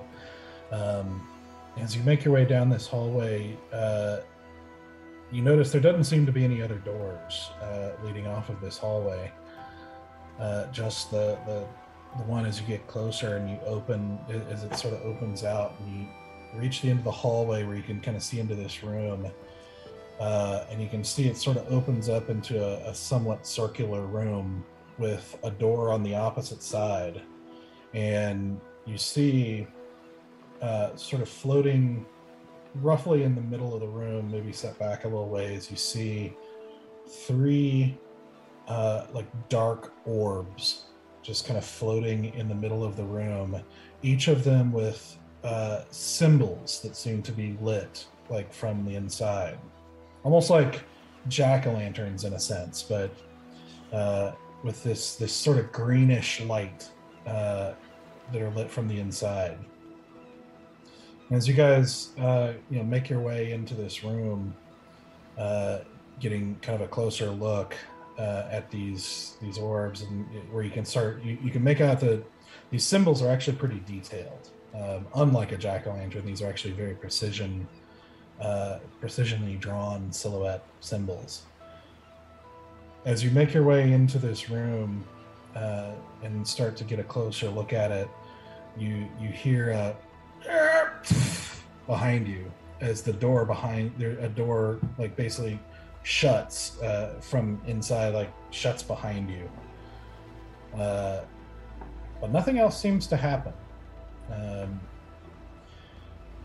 As you look at these orbs,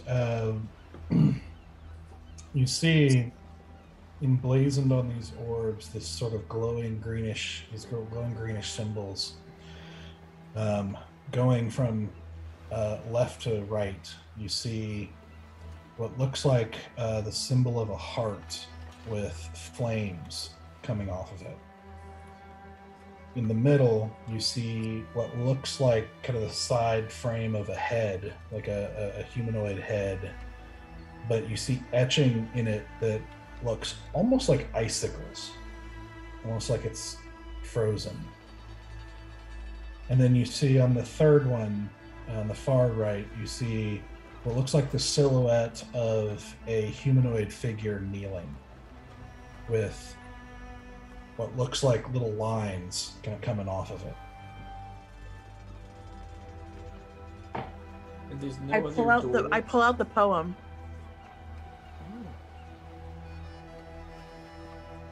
The one that I was given.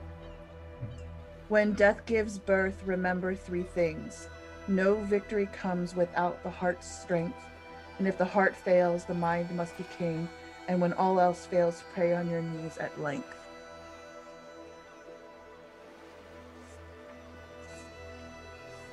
But are any other? Is there a way out? Like, are there doors here? There's a door on the opposite side, is what he said. But it's open, right? No. Both doors are closed now. Gotcha. I do an Arcana check on the orbs to see if I can recall anything about the symbols, like I might recognize them, or no? Sure. Okay. All right, that will be a 16. Okay.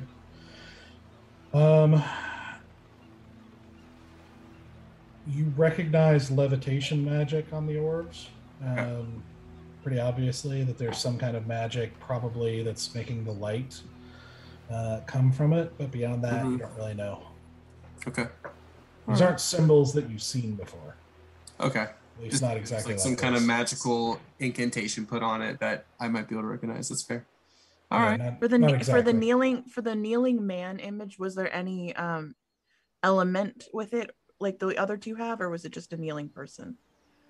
It just seemed to be the silhouette of a kneeling person with lines kind of coming off of it. Well, I get that. That's prayer. So I can pray. But what about the heart and the head? Hmm. And spike that orb. What? Easy could mind spike the orb. Mind spike the orb. Man. With the poem in my hand, I'm gonna step forward towards the heart orb, and I'm just gonna place my hand on my heart, and I'm just gonna stare at it, and do I feel anything the closer I get to it? As you step forward and look into this sort of greenish light that's kind of carved into the sphere, you notice that it's cold in the room. That it's been very cold since you got down here. But it's also silent. There doesn't seem to be any movement or anything happening. There's nothing changing with the orb the closer I get to it. Nope. The light is also steady. It doesn't flicker. It's just a steady light. It's just kind of creating this weird stillness in the dim light. One question, does it seem like there's enough room to just walk around the orb? You can, yeah.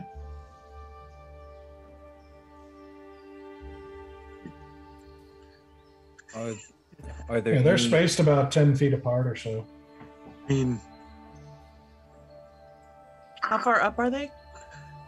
They're like right about just like chest, like neck level, give or take. And they're a couple feet wide. Are there? First, how big is this room? Like roughly? We'll say about 40 feet. Okay. Can I want to look around and see if there might be any, I don't know, indentations or anything that might be where these orbs could go. Okay. Roll a perception check for this. I don't like my dice. Oh, okay. Dirty 20. Hey, look at there. You go. Yeah. As you look, you can see the room seems to be circular and then goes up to a pretty flat ceiling, it seems to be very well fitted stone. Like it doesn't seem to have any sort of indentations or any shape to it, or any markings or anything like that you can see.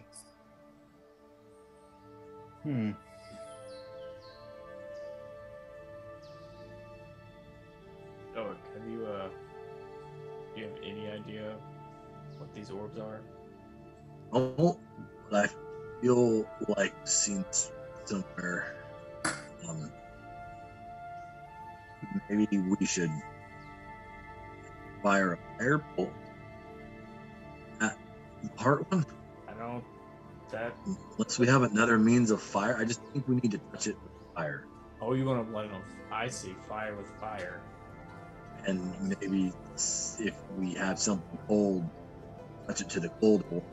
Something holy, touch to the third orb. To see if it changes Yeah. or interacts.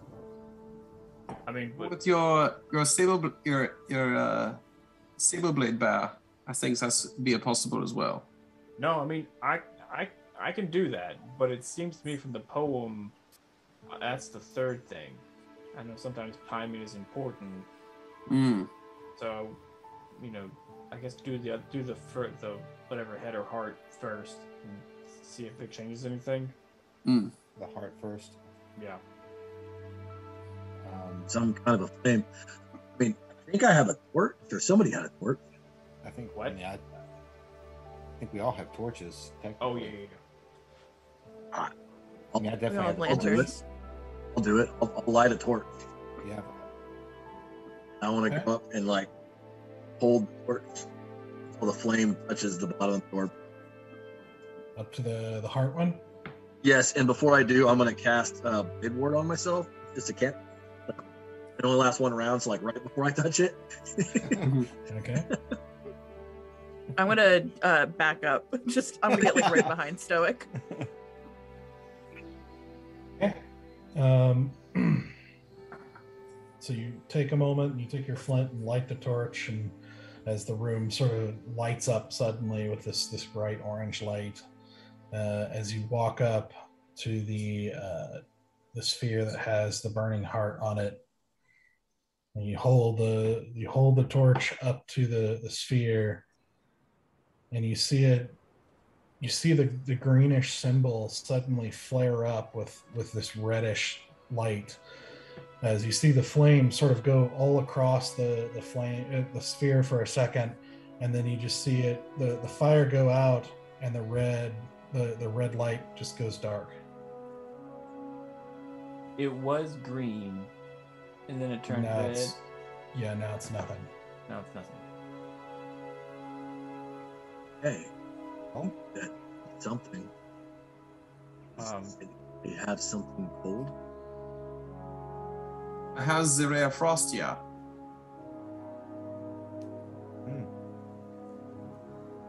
Anybody Try that. have any What's the second one?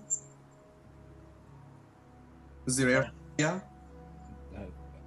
I think that's probably our best option right now, unless somebody else has something cold. All right. I'm from the desert. I don't do Seems like cold. Seems like a good idea, yeah. So I'm gonna cast Ray of Frost on the second orb. Okay. The one with the head. Correct. Okay. All right. Do I need to roll to hit or no? We'll say no for this. Okay. All right. So as you walk up and close enough where you know you're going to hit it, basically, and you cast the spell, and you see that sort of frost extend out from your hand. You see, it seems like for a moment the sphere flashes with this sort of blue light, and you see it sort of like frost over, and then it's like the frost just fades away and the light goes out. Okay. Okay. Right. Who has radiant? Wait, is it radiant damage, or do I pray for it? I don't know. Oh, yeah. I Well, have, there's radiant beams coming off of it, correct? Oh. My Eldritch Blast isn't radiant. Hold on. I think I got this. Let me see what my weapons do. Has one flask of holy water, yeah. Well, hold on. I have something that is healing, doesn't heal. That makes sense. What? I could touch it and cast Spare the Dying. I'm gonna just look at Stoic and I'm just gonna be like, I think there is an element of holiness here. Yeah, I don't think I have that. What's about the holy water? You think that's a work? Yeah. We each still have a vial of the holy water from the attack on the wall. Because when we divvied it up, we gave each of us, but it's not radiant; it's just holy water. I can also I can use I can heal it. I can use my healing pool. I was thinking about you doing that. Is that typically radiant? I think so. Does it say radiant?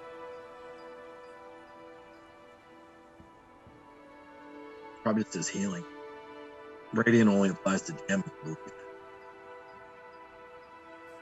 Yeah, I thought my damage for one of these things was radiant damage.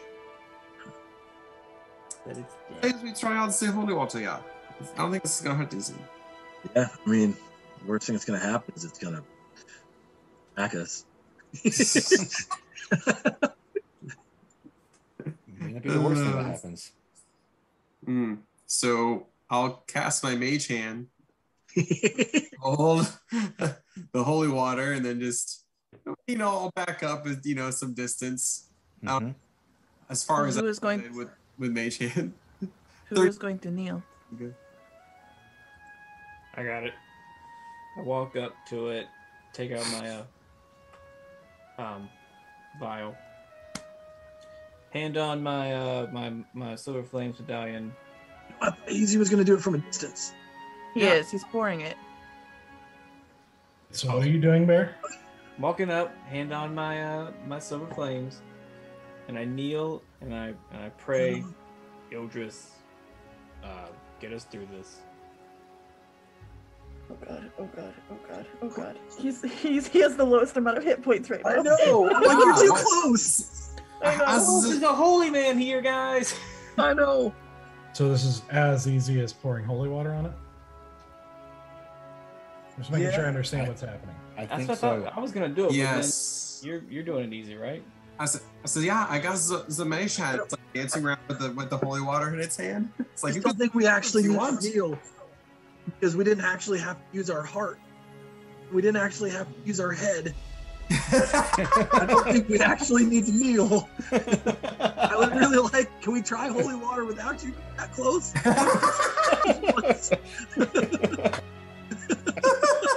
I thought you guys. I could just see Stoic like grabbing like the collar of his like armor and just like yanking him back.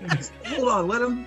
If it doesn't work, then we'll kneel. Just need you a little further away. We've got some holy water to go through, so let's try this first. Yeah, Okay.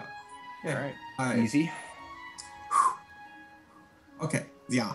So the mage hand goes out, with one hand, flicks the top of the vials, like, like pours it off on the top of the orb from about 30 feet away. And I don't know how big the room is, but as far as back as we can. Okay. It's like over by the wall. Mm-hmm. Yeah.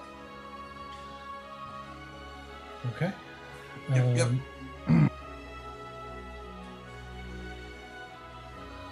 As you pour the holy water over, you hear that little splash of dribble of water as you empty the vial onto the sphere. And for a moment, nothing happens. And then you see as the water sort of drips down around the sphere and starts to drip onto the floor, you see the symbol sort of softly change to this sort of whitish light and then go dark.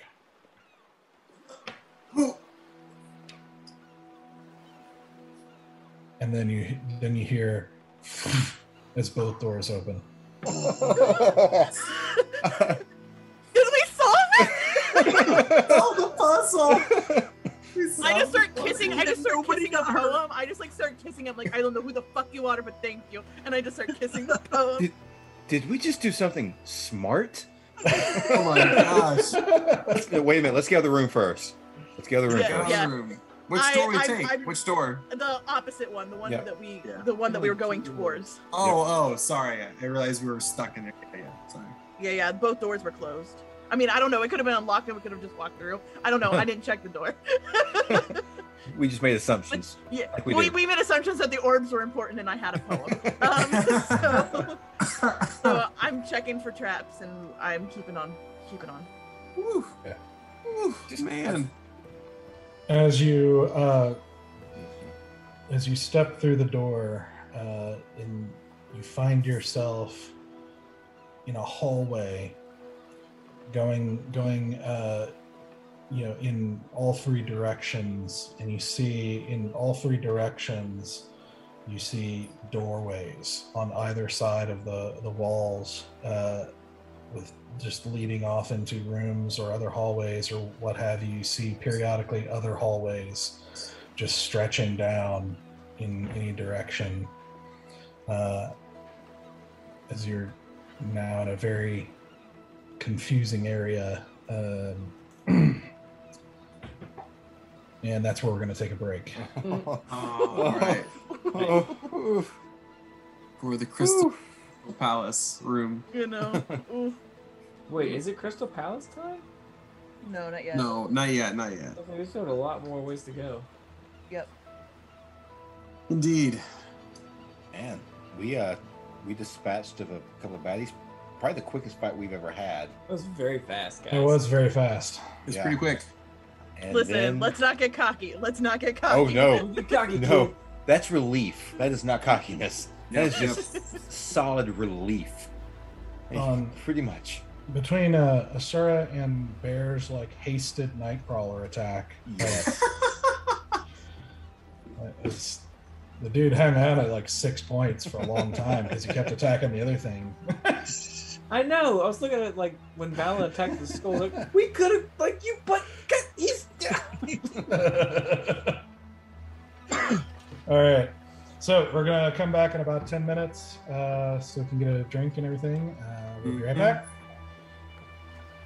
See you later. Bye. Awkwardly dance until the screen changes. Do, do, do, do, do.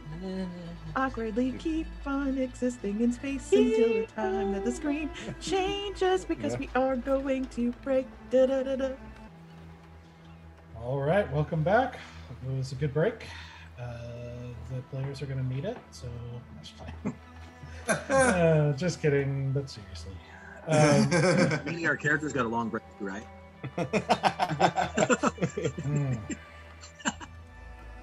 So the as we pick things back up, as you guys finished solving the puzzle that was sort of unexpectedly there, you step out into sort of a three-way juncture of hallways, and all of them sort of lit by that same kind of ambient green light that you see just kind of periodically down the hallways, as you just see a long row of doorways in all three directions, with periodic hallways sort of branching off from it in the distance. What do you want to do? I just look to the guys and I say, we want the second hallway to the right. Yeah, but what does that mean?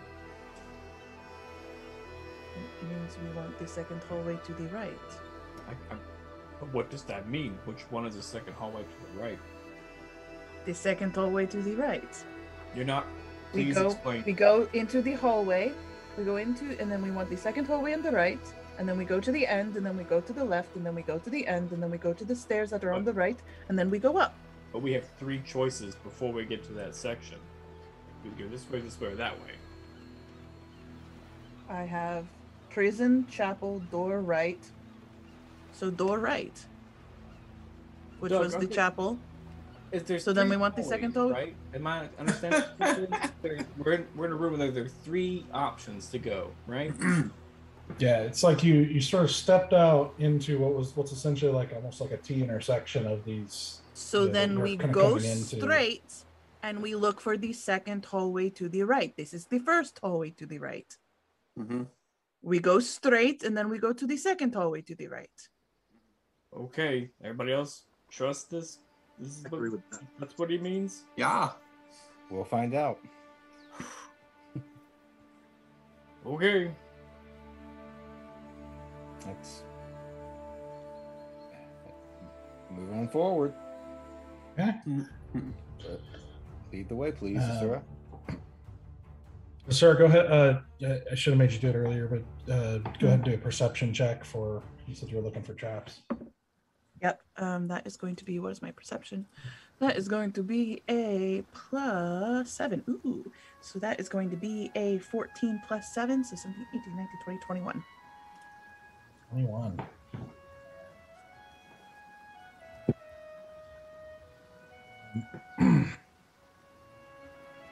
And just for the sake of this, what is you guys? So a long time ago, you set a standard marching order of Stoic, Bear, Val, and Easy, and then Asura. But obviously, in this case, Asura is first.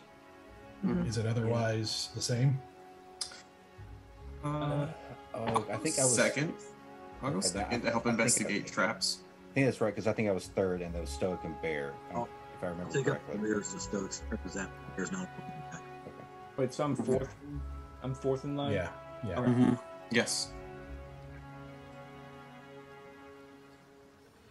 Okie dokie. Put the squishier people in the front. Okay. Yep.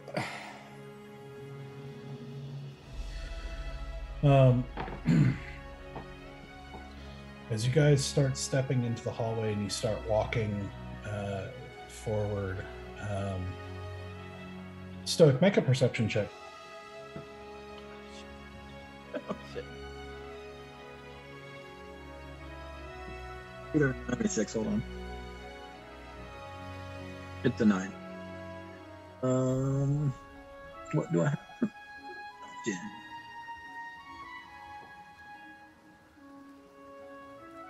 -1. So it's an 8.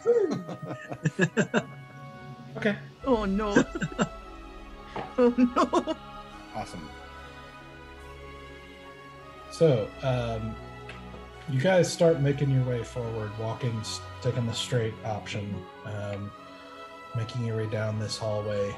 And as you're passing rooms, you start. As you pass some of these rooms, you occasionally hear things from the other side of the doorway. Like through one, you hear what sounds like some sort of animal noises. Low and high pitched. You hear a few doors down from that, you hear what sounds like maybe a humanoid of some sort kind of groaning. You hear a couple doors down from that, you hear what sounds like voices talking. Just a few male voices talking through the doorway.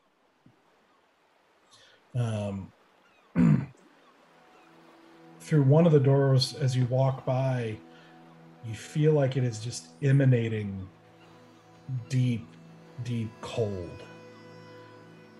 It just like almost like getting kind of blasted in the face with cold as you walk by it, and keep walking as it like picks up to the normal, already cold but normal temperature for this area on the other side.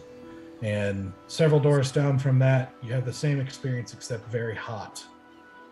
And you have these varying sensations and sometimes varying smells and sounds sort of as you're walking down this hallway past all these different doors.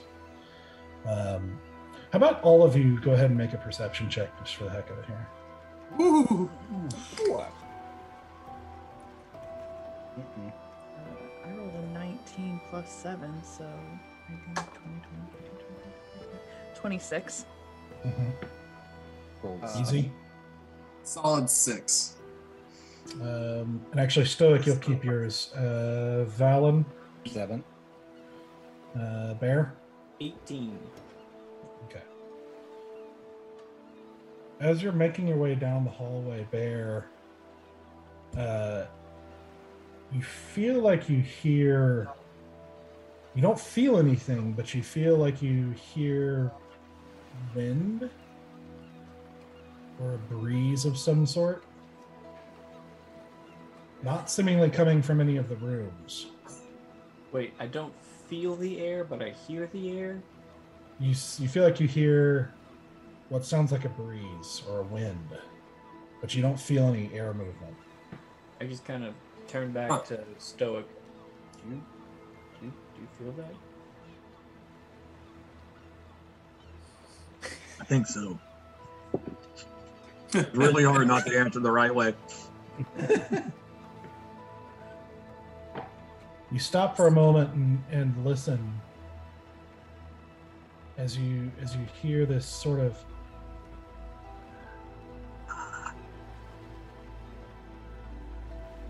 like slowly growing just a little bit louder as you guys all start to hear it. And Bear, as you're looking at Stoic and you're like looking back at Stoic and listening, you see behind Stoic at the very end of the hallway where you guys first started traveling down, it's like the edges of the hallway, almost like the air sort of distorts a little bit. What? We need to move faster.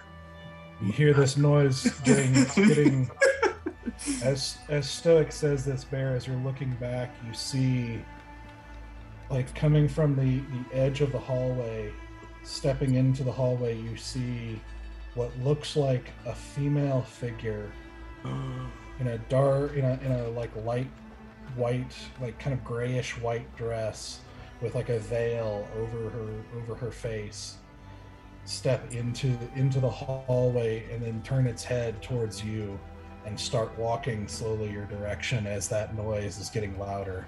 I just like tap whoever's in front of me. Go. Let's go faster. Let's go faster. I just start running to find the second hallway to the right. I think we're all kind of trucking a little bit now. Yep. I'm keeping All like right. I'm doing like one of these things, like I'm moving and looking back, moving and looking back. Great. I'm in front of you. You're just gonna plow into me. Go. I don't like this horror movie. Run! So you guys take off running past, still feeling these occasional sensations, but less noticeable as you're bolting down the hallway. Still not seeing a doorway to the hallway to the right, but eventually, after quite a ways, as the thing is still back there, still moving slowly towards you, you eventually reach a hallway that branches to the right. Do you want to take it? Yep. Yes. Mm-hmm. This is the second hallway to the right. I'm just going. Gotta move.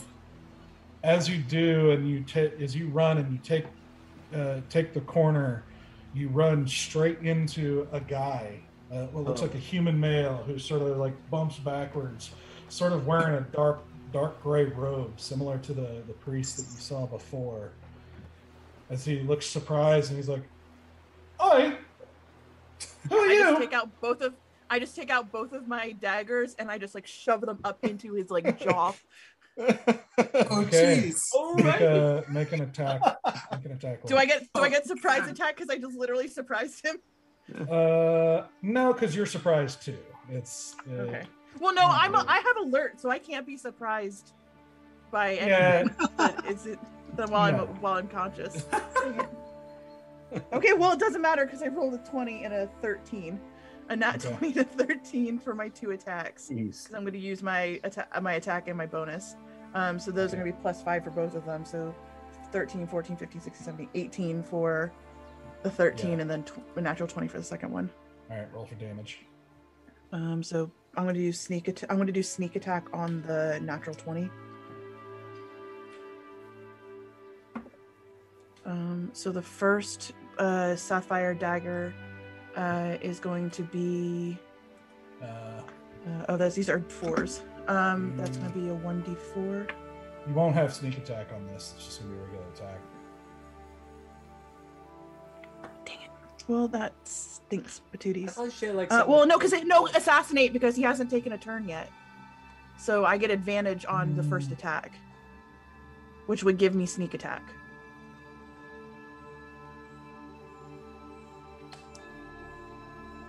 Well, then let me roll an initiative roll for me. Okay. That is going to be 19. Okay, yeah, you beat him. So then, do you want me to re-roll then the first attack? No, that's fine. Okay. Well, then my first attack will be the sneak attack damage. That's the not nat 20. Unless, yeah. So that's a 1d4.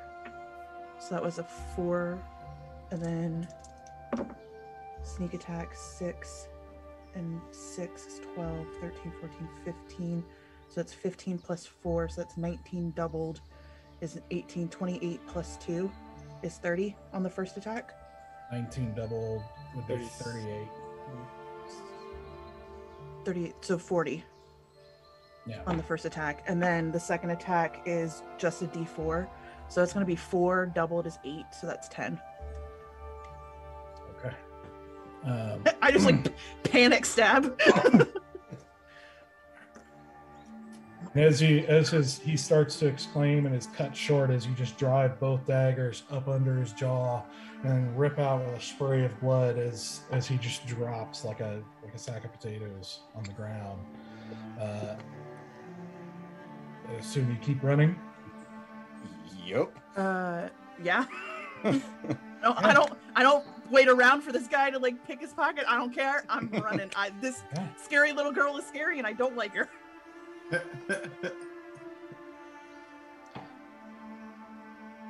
Okay, so as you continue to bolt, you make your way down, just kind of dropping and leaving the body as you guys, the four of you, suddenly turn the corner and see a dead body as Asura is bolting down. Just jumping over it, you keep running down the hallway, continuing to run down and down as you hear that noise sort of fading a little bit as you're running. I turn back and look. Is she gone? She hasn't turned the corner yet, at least from where you are. But you eventually you come to. You run quite a ways down this hallway till you reach another T intersection, where you can go right or left. Left. Okay. So you bolt to the left and continue down a ways further until you reach the end of that, and you can see stairs to the right. Is the lady still following us? You don't see her at the moment. I'm gonna like whisper in there through the line. First Valen. Okay, we can take a minute. Let's figure this out. We don't have to run anymore, but be quick about it, I suppose. Did you just whisper that just to me? Well, because I don't want to shout it. You're right in front of me. I mean, Asura and them are running. Are you like stopping? Are you trying to shout for them to stop? Like, we're like running? Yeah. I was just like pat. I'm sprinting. Yeah. Let's take a minute. Take a minute, guys. Take a minute. Guys, take a minute. Let's take a minute. Let's get our surroundings. We don't have to run. Can we take a minute up the stairs? You're really good at like perceiving what's happening around us. Can you do that before we go straight upstairs? Let's go ahead. We might actually have a second to check for traps and check the traps. Yeah. Make sure nothing's going Sure. to snag us. I will look around while I'm petrified of a small child. Sure. We have time. Just don't run. Well, this is a grown woman, like tall, like grown woman shape, at least in this dress. For the sake of missing an Still not opportunity to fucking with traumatize some us further. creepy Though. ladies that are making noises. Mhm. Hey, You missed it.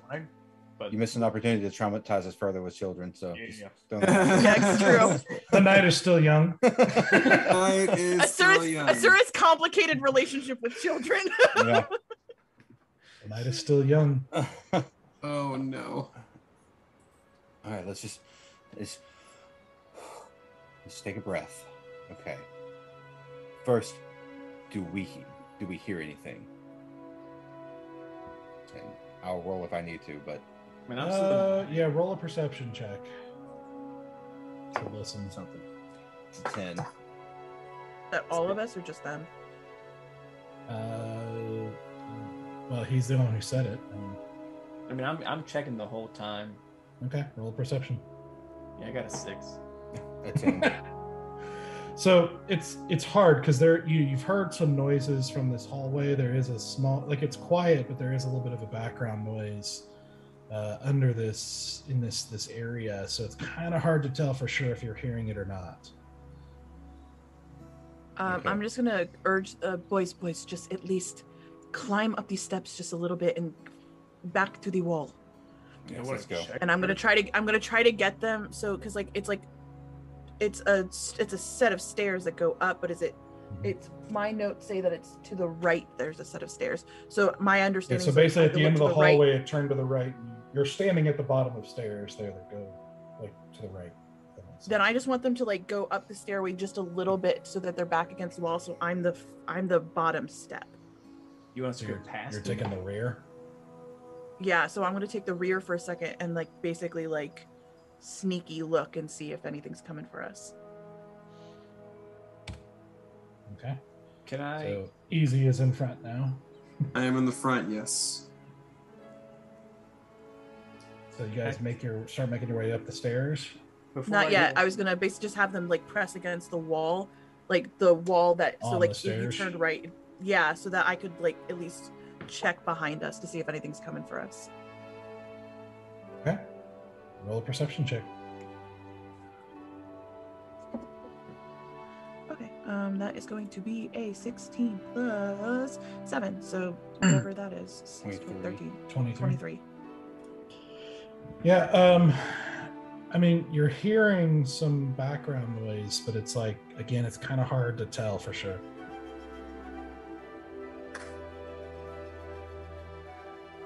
I just take a deep breath and like the adrenaline, like I'm still shaking a little bit just from adrenaline, and then just like stabbing that guy and bolting.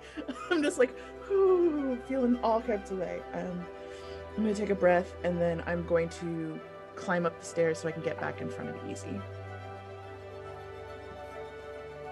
Okay. So you're making your way up the And stairs. I'm gonna, yeah, and I'm just gonna be like, shh, we should probably be quieter.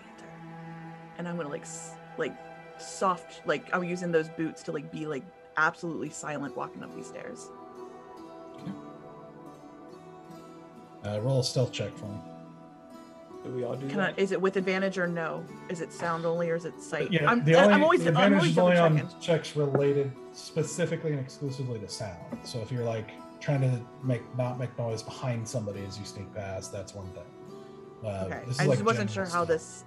how sound worked in relation to going upstairs because I wasn't sure what sight lines did for Yeah, stairs. basically the way I'm working it is, if it like in a general stealth check, if sound was going to give it away, I would take that into account.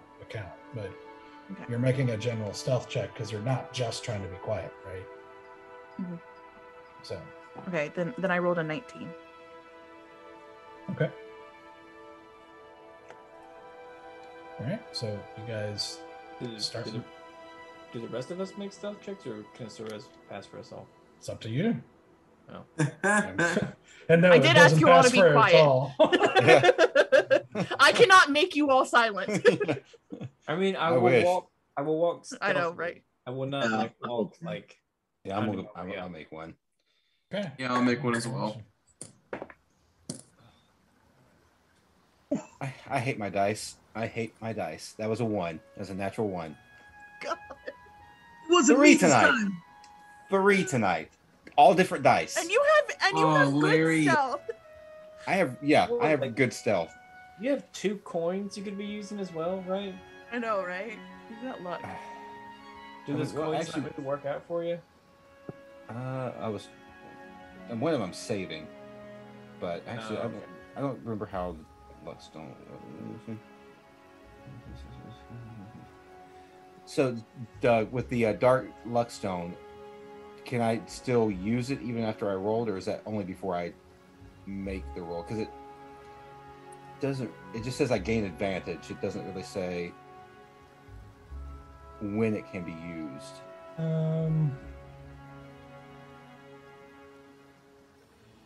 Because I can't use the I'll go ahead and say you can. Okay. Like treat it like luck, the feat in a sense, where you can choose. I'm gonna do it. I don't know which dice to use. That's better at least. Okay. 14. 11. Also 11. Roll a 10. Oh, bless us. With disadvantage, y'all. That's really good. I know, that's That's impressive. actually pretty That you still good hit for double disadvantage. digits with disadvantage. So you start making your way up this dark stairway, and as you do, as you get closer to the top, you see that the room above, which again doesn't seem to have a door, seems to have this sort of bluish ambience to it. And Asura, as you get closer to the top and you look up over reach the top of the stairs and you look up over, you can see the room opens up into a kind of larger rectangular room. And all throughout this room, you see large crystals floating like a few feet off the ground. Each of them with this sort of natural cut, like almost like they were not like a jewel, but like almost a natural cut of crystal that is. You see them. Some of them vary in size, and they're all giving off this sort of bluish, like whitish bluish glow from each of them as they float in the air, and you see. They're just sort of scattered through the room, fairly close together, but you see a whole bunch of them scattered through the room, and you see one in the middle is about twice the size of all the others. Can I see any pathway to get around these crystals? You don't see a clear one. You see that there is space between them. It's basically going to have to be kind of a careful, sidling through it to get through it. I just look behind me and I look at all these guys and I'm like, we're never getting through this. Which space over top of them? Well, over top of the majority of them, maybe about 10 feet. Is this like the Fortress of Solitude and Superman, where it's like it was everywhere? Is that what this, or is it like what's it look like? I don't think I'm familiar with what you're trying to describe. It's basically like a rectangular kind of box room. Okay. With just these large floating crystals, each of them probably ranging from 5 to 10 feet high. Except for the big one, which is quite a bit bigger. And we'd have to it's like they're like interlaced. Like you have to do one of these things and walk through very carefully. They're very low. They're tall, and they're not quite cylindrical. Some of them are, but some of them are a little bit chunkier. But they're all just sort of floating there in. Just very kind of a random pattern through the room. Gotcha. Can you crawl underneath? You think that for bigger guys like you and Stoic, that would probably be tougher because there's only about a foot and a half from the floor to the points. Gotcha. So maybe Asura and Valen or maybe Easy might be able to pull it off, but So we're gonna have to Catherine Zeta-Jones this thing. Gotcha. Yeah. I know, that was exactly what I was thinking. Don't want to be touched. Yep. Entrapment. Yep. Yep. and of course that's assuming there's no force interfering with you by crawling under them, and you don't know until you try. Gotcha. Bear Sean Connery. I just look at them and I'm like, I don't think I could make a path for everyone. And the notes were clear. Don't touch the crystals. Bad things happen. if you Do touch not touch the crystals is the note that we received from our tabaxi friend. them. All right. I don't know if any of you can get over from the top, but I don't think you're making it through. Unless you are very dexterous. Is this room 30 feet long, Doug, or less than 30 feet long? It is. Let's see. It's probably about 40 feet wide. Maybe about 30 feet across. Okay. Well, I can do Misty Step one more time, but then I'm out of my more powerful spells, so I could at least do that to get on the other side. But then I'm out of powerful spells. I know this is a pretty strong spell to use, but what about fly? There seems to be at least a little bit more room up high. So I can pick one person. I'm just so curious, what do the ceilings look like? Is it just a stone ceiling, nothing? Yeah, just flat stone ceiling. Zora, could you snake your way through this, or do you need magical help as well? I mean, I certainly wouldn't be against being,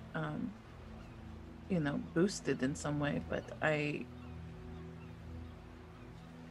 weaving through tiny alleyways was my entire childhood. Navigating very narrow passageways in the city, ducking under things, getting through things, so that you didn't get caught by any of the city guard was kind of the thing I did. But I would be very much at risk if I accidentally tripped or anything pulled me and I touched something. I would be very much in serious trouble if I'm the only one with boots on the ground. No, I'm saying it looks like Stowe can do a spell to get 2 people out. I can do a spell. Myself and one. What? Myself and one. Right, 2 people, you and one other person. And I can do a spell to get myself out. Mm-hmm. So that's 3 people who help with spells. Mm-hmm. So I'm guessing that leaves you and Valent, since you are the most, limber of us all. That was my thought. As you are saying this, you hear a young female voice say, "Who are you?" Shit! Shit! Shit! So we're just go. I don't want to waste a spell if one touches it. So the people that we know can get across should go left. To go last. We better move now. Where was the voice coming from? Seemingly from the center of the room. Oh, Center of the room. With a big giant crystal. Why don't you all roll perception checks? they don't work for me. They don't work for me either. Me neither. That was a 17. It was 11. 30-20.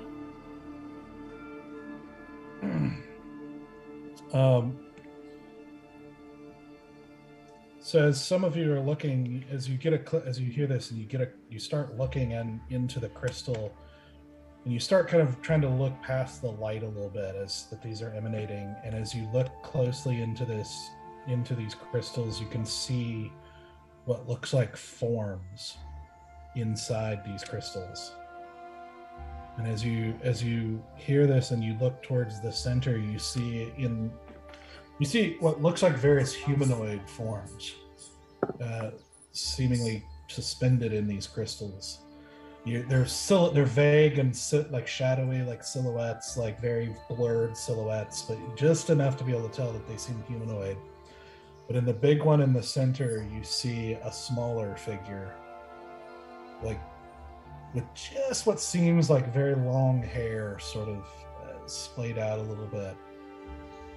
As you hear again say, "Who is it?" Oh, fuck.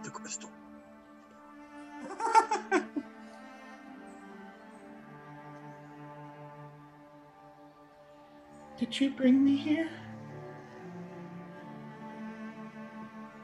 Oh, Sarah just bites her tongue. She doesn't say it. She's just like, Go. Just stoic cast fly. Get somebody out of here. Can anyone make me invisible?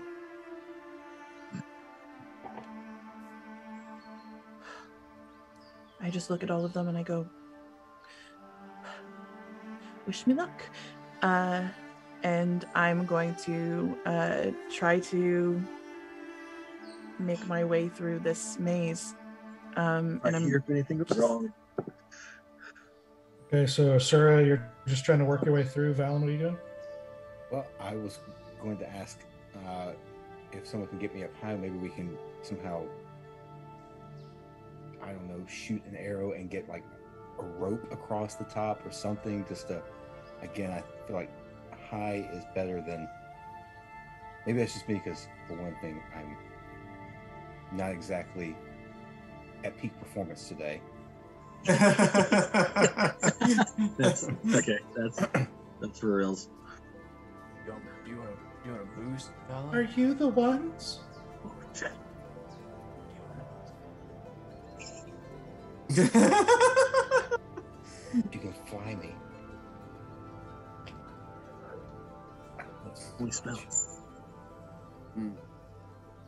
Are we just literally only one person has fly right now, apparently. Yeah. Are we just going to go through? It's my one spell. Yeah. Yeah, basically, Bear can Misty misty step. step himself to the other side. I've got Stoic can take Easy or you up, and then two of us have to wander our way through. Yeah.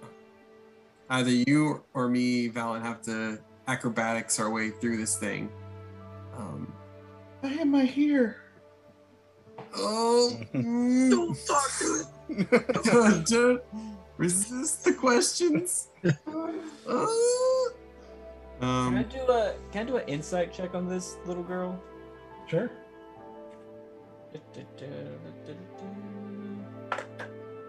Insight. Natural 20. Oh my Heck yeah! Yeah. 21. god. Natural 20. Okay. With a natural 20. Jeez. You're hearing what seems to be a little bit of curiosity, a little bit more fear. But and it's very subtle, but this sort of undertone of pain.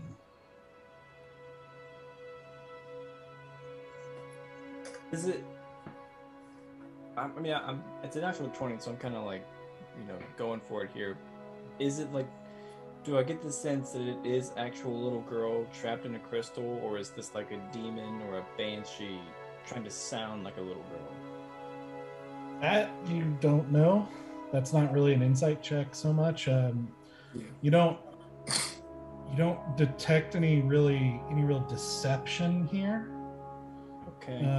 As far as you can tell, you're getting, like I said, that sort of mix of curiosity, fear, pain, and interestingly, it's like her voice is not quite shaky like you would expect, like a human little girl. It's almost like there's some sort of like confidence, or just at least unexpected nature to how they are thinking or handling whatever their situation is. Wait, say that part again? It's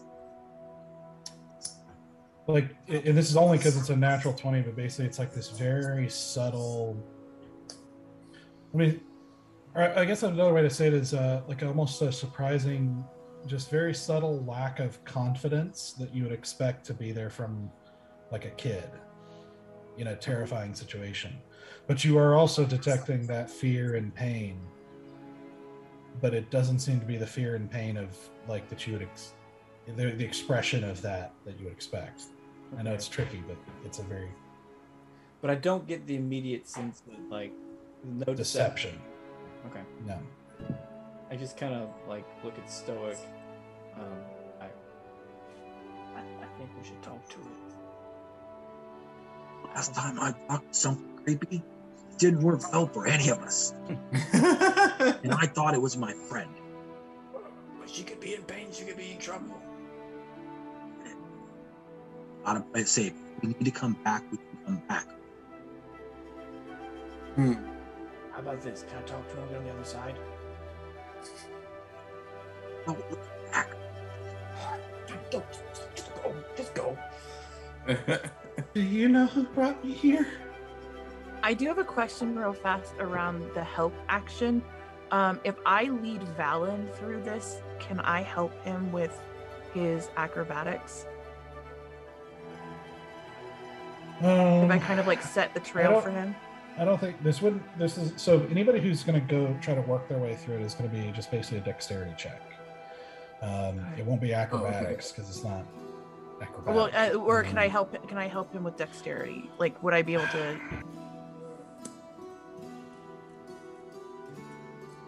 That's tough because it's like, Yeah. guiding his foot. Like that's a pretty tough sell. I just if I was like literally setting the path and he just had to like follow me, would that help him at all? Maybe it would affect the DC for him a little bit, but like it's really his not bumping into stuff. It's like his kind of grace, his inset grace of like making it through. Okay, well, I want to at least help any way I can. So if it lowers his DC by a little bit, I'm just gonna grab Valen's hand and I'm just gonna say, follow me and do what I do. Yep. I'm gonna do it. Okay. And so Valen and Asura are making their way through. Bear, you're misty stepping, or I'm gonna wait till they at least get to the center. Like as soon as they get across from the other side of that big crystal, I'm gonna misty step. Okay. Stoic and easy. On the dimension door +1 once it made it across. So you're dimensioning door across? Mm-hmm. Yeah. Okay. I thought you could fly. Or does I got one spell. If I use that one spell, it can't do anything. But can you dimension door easy? Yes. Yeah. Oh, okay. So that's your one. You're using the one spell. I'm using the one gate. Yeah, the one gate. I'm trying to save that for a trump card. Yeah. I think we need it. So I'm trying to save my one more spell of fly. Well, I have one more spell slot for that for my fireball, so I want to save for that. You couldn't dimension door me, could you as well?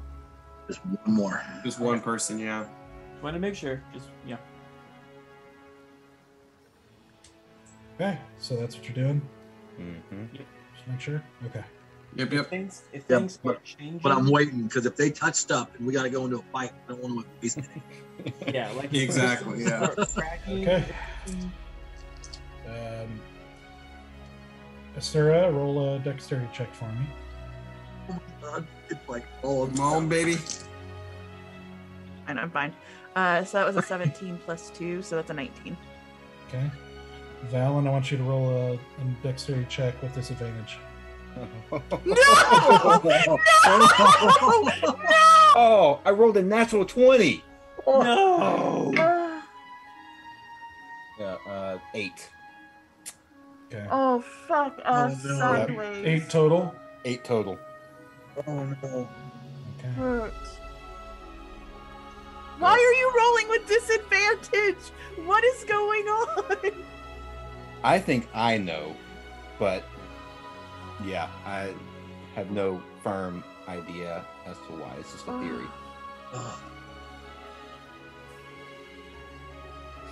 I'm Okay. so fucked.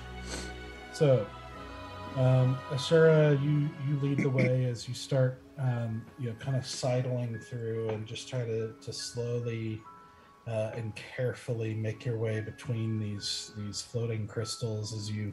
As you get closer, you can see just a little bit more detail, and you can see some of the, like as you pass by what looks like an elven figure, suspended in a crystal as you make your way past another one that's a little bit smaller and seems to have like a kind of stockier, thicker, maybe a dwarf or something of that nature inside, as you're sort of slowly and controlled, like sort of ducking a bit as you go. As you hear again,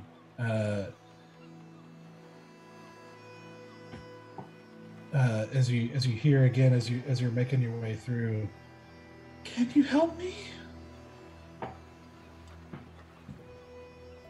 As Val, and you start following your way through and trying to carefully make your way through these crystals.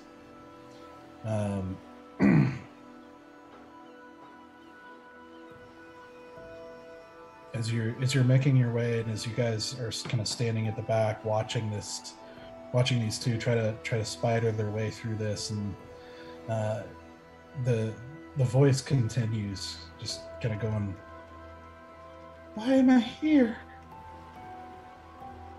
Why won't you talk to me? It's killing me. Ooh. Why am I back?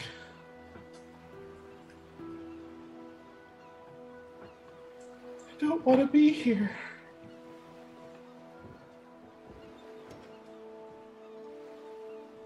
As you make it past the midway point, kind of skirting around the edge, kind of closer to the big one, as you're winding your way through, and you get a look at this, what again looks like a very small female figure in a dress with like inordinately long hair, kind of splayed out in this crystal with what you think looks like pointed ears, but not moving, just suspended in this crystal.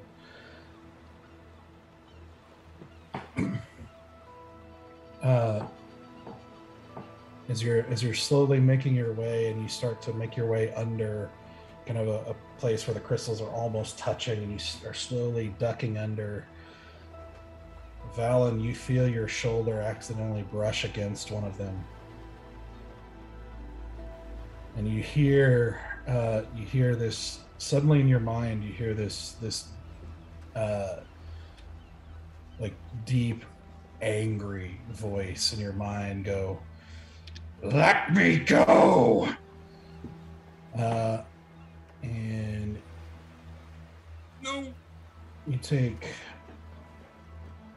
11 points of psychic damage as you hear this voice resonate through your head, and you find yourself going to your knee for a moment as you just are racked with pain, and you feel flashes of what seems to be memories. As best you can tell, you see these visions of warfare, of a town that you don't recognize burning, and you see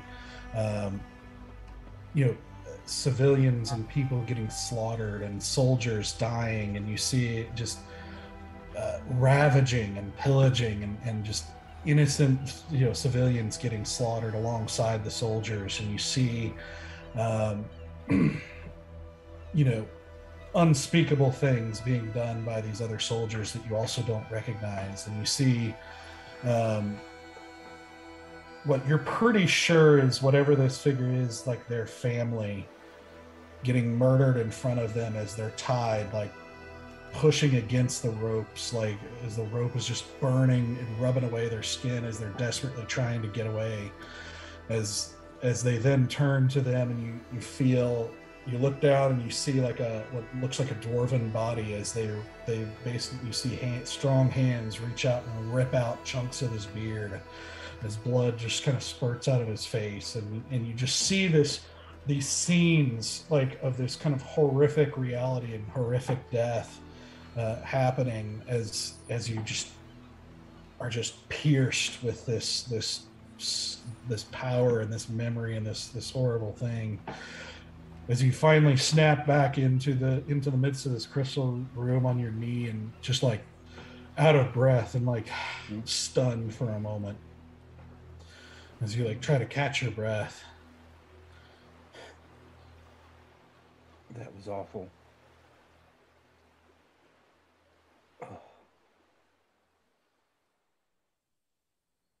Where is Asura like well ahead of me now at this point, or did all that take place in like a instant? Yeah, I would say Asura moved a little bit further forward, and then you hear that kind of gasp from him and you hear like his knee hit the stone as you turn and just see him kind of like holding his head for a moment until he finally kind of snaps to a few seconds later. I don't go to him immediately because I'm just not sure. Like, one, I don't want to make any more movement, just in case. But I'm just like staring him down, like desperately trying to make sure he's okay. I'm okay. Let's just keep going. You know who did this? Do not touch the crystals. Do not. And I get up and start trying to move again. Make my way through the crystals. Another dexterity check. It's going to be extra careful now. Do I need to do it as well? No, because it's basically because he. Okay, that one's better at least. Just a straight dex check. We are at 13. 13? Okay. So kind of taking a moment, kind of shaking your head a little bit just to try and clear your head, and as you catch your breath, you slowly start moving again through these crystals as that the whole time that voice continues, and as you get closer to the edge, you hear it start saying, "Are you the ones who brought me back?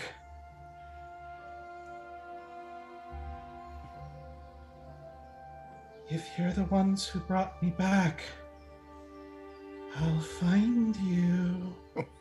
Shit.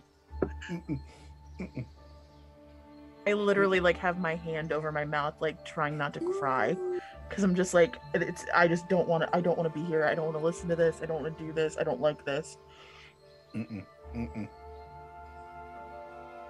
I look over at Stoic and say, "Do it. Go."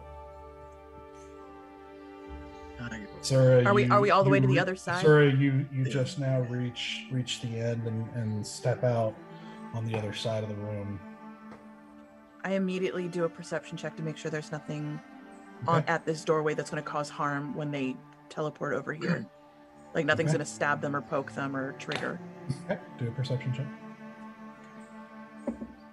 Ooh, that is a 6 plus 7, so 13. 13. Okay.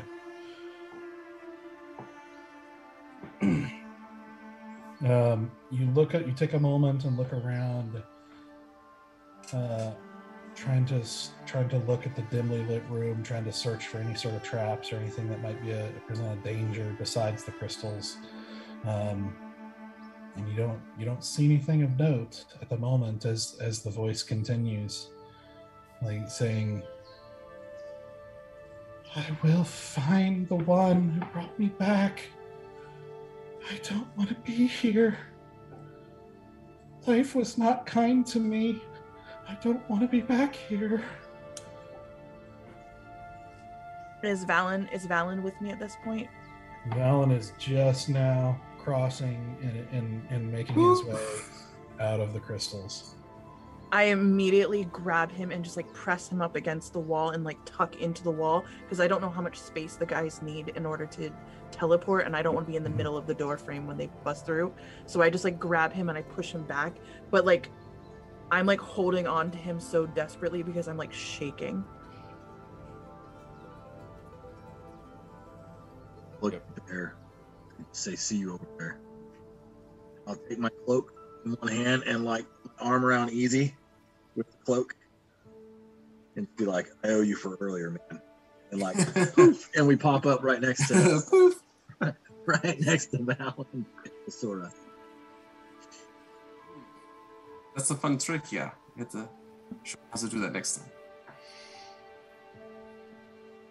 So as you watch, as you see that like a small flash as Stoic and Easy step into existence in front, right close to you here on the other side. I will find the answer. I look at both of them and I'm like, you left Bear by himself? I look down the ground and I whisper ever so slightly. Oh shit. You will find who did this. And we will take him down. And I misty step. Oh no. Oh no.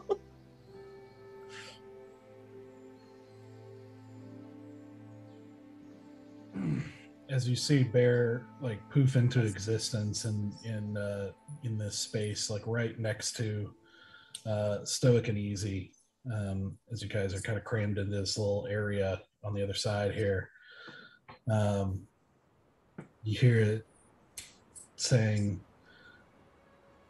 "If you don't, I will find them, and until I do, I will hurt everyone."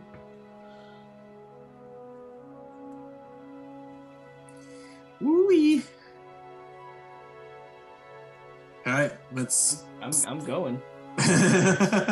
We are out. Well, I'm waiting for a certain, making sure it's safe. Yeah, I'm just like, I could punch all of these boys at this point. I'm like, fundamental rule number 101, you don't talk to it. You don't talk to it. You don't say anything. Don't to engage. It.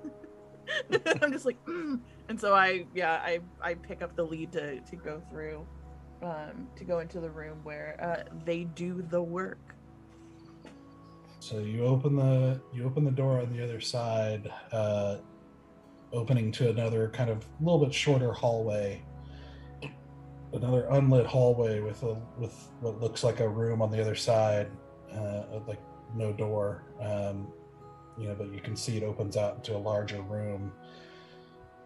As you start making your way through, you hear. I'm like checking for traps. I'm just like paranoid, making sure that nothing can hurt the guys.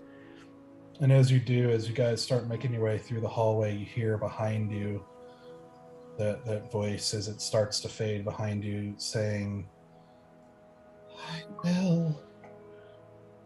If life insists on having me back, I will make life pay."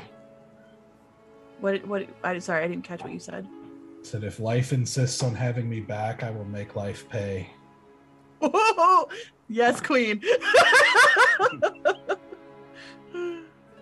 Listen, I actually really dig this child, but she's also terrifying.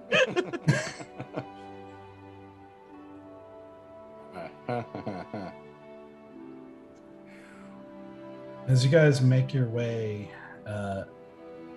down this short little hallway, maybe 20 feet or so, you eventually come to the edge of it, and you can see that it opens up into a massive hall of sorts, what looks like a mix of man-made and natural formations, but looks like something has disrupted the sort of natural parts of it in a major way at some point. You don't know if it was fresh or really old. There's no way to know, but it looks like the floor has been almost like a large earthquake or something disrupted it, but it makes like basically a series of platforms leading up when you look out to the right, leading up, and you can see on either side behind columns, you can see what looks like shelves and tables and different things on either side of this hallway and this big empty floor in front of you. as you see as the whole room is sort of lit by this sort of eerie greenish, sort of white greenish light, coming from what looks like a very large light. You don't know if it's an object or what it is, coming from the very back of the room. There's sort of massive light that seems to be just mildly moving in a sort of ambient way, if you can call it that. And you see, standing up at the top of the like topmost platform, kind of in front of this ambient light that's kind of set back behind it a ways. Standing at the top, you can see two figures kind of silhouetted by this light. One of them seemingly male, and another one seemingly female. And you see the male figure doing something at a table, and as you do, you see him, and you hear this kind of faint as you see him kind of stomp his foot twice, and you see kind of midway up these platforms, kind of covering an area in front of the second platform, like up from him, you see what shimmers into place, a sort of translucent greenish field, if you will, between you and, kind of stretching across the room in this sort of curved way between you and the two figures up at the top. And you see the male figure set something down and stop for a moment as he says, "So, someone did betray me." And you absolutely recognize the voice as Lord Greenwood. As he turns slowly and looks directly at the hallway where you're standing.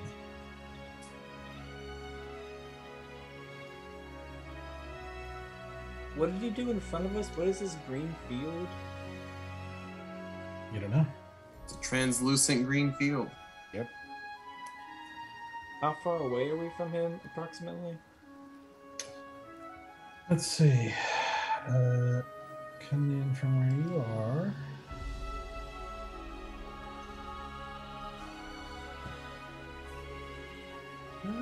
Probably about 80 feet.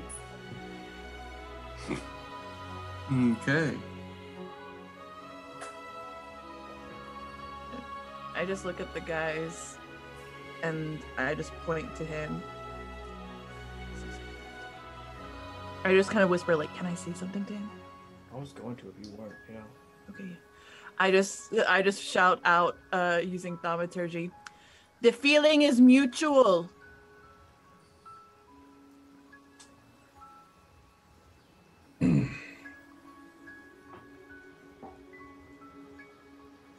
You ought not feel betrayed. You ought feel foolish, incompetent, gullible. But you cannot be betrayed by someone who is never on your side. You see, the thing is that you can't tell us how we should feel. That's not how this works. We will feel any fucking way we feel like feeling.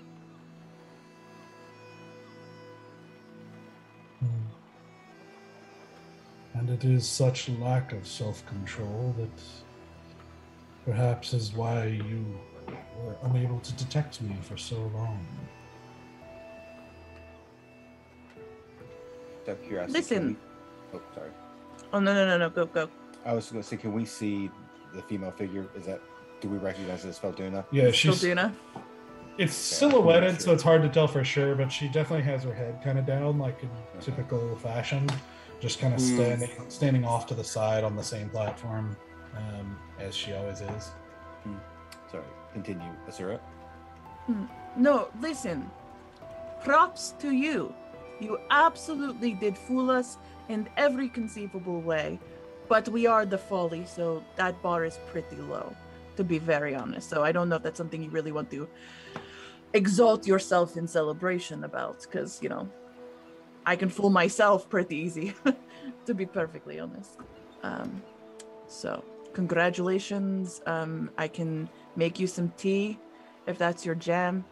Yeah, so good on you.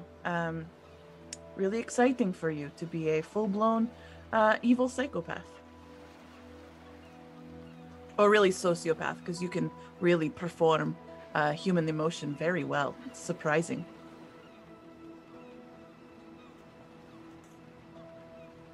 I'm 100% trying to just buy time for somebody to figure out how to do something. I have no magical abilities. And I'm just like, I'm hoping Easy figures out that he's kind of the only one who has enough magic knowledge to help us out here.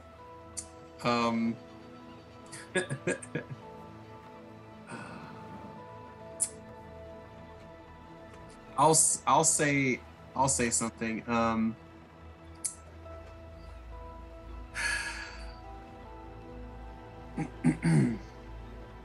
So, does you wish to give yourself in? There's only one. I'll give him a chance. I'll give him a chance. Give him say he'll give in. See what his chess mind is thinking.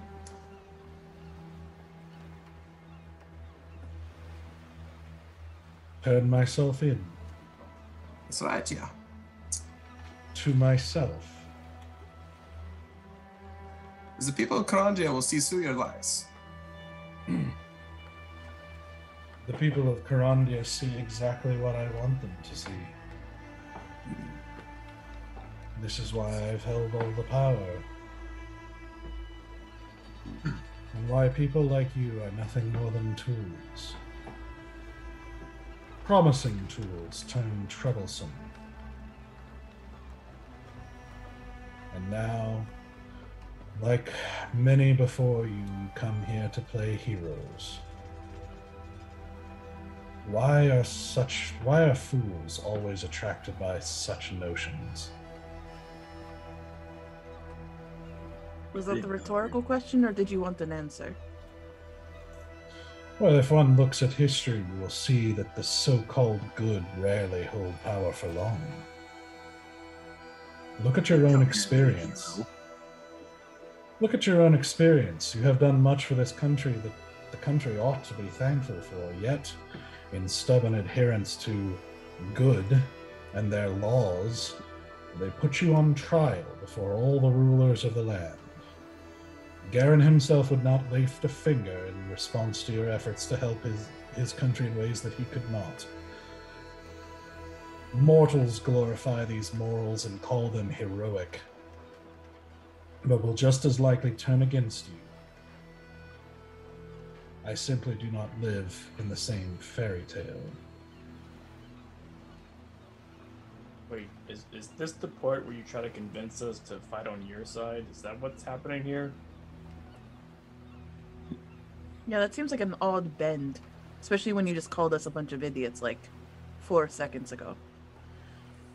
But please go ahead and make your case. Like, why should Yeah, of course. Yeah. I have no interest in your service alive, but you will serve me. This is why I do not need to know who betrayed me, because you will tell me. It's simply pointing out that those who hold to such foolish moral systems are always at a disadvantage. Look at what has become of this nation simply because there was no one with the cunning, resolve, or lack of such self-imposed shackles to oppose me. You yourself have done many things that fools would regard as heroic, yet for each enemy you killed, thousands more fell from your side. You simply aren't. You see his eyes, like even from this distance, you get the impression that you can tell where he's looking, and you just see him look at Easy as he says, intelligent enough And he looks at Bear, faithful enough, and stoic, strong enough, to Valen, disciplined enough, and to Sura, or good enough. I am all these things in ways that you could never be. May I make a counter argument to your position? You say you are, what, good, strong, wise, faithful, you're all these things. And I'll grant you, you've done pretty well on this mortal plane. You have definitely played many people a fool. Us for a time, sure. But are you sure you can say this in the eternal realm, past this mortal place? Sura just kind of rolls her eyes.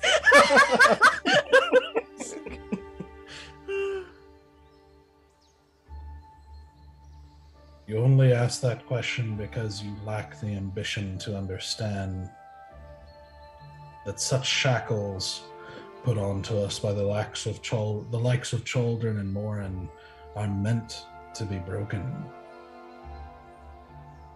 Don't think Chaldron and Morin agree with you on that. They need not.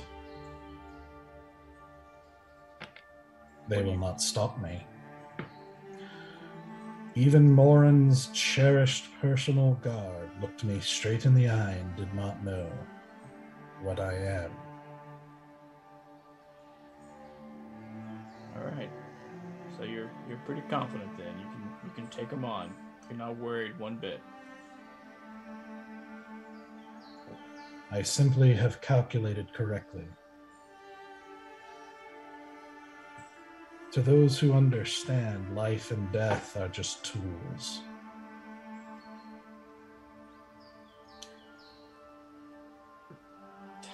Wasn't there a guy long ago that tried this and didn't he fail?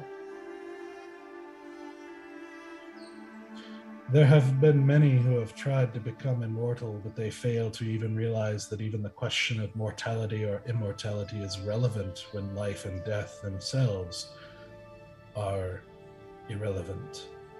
If one transcends both of these, such terms as immortal become meaningless.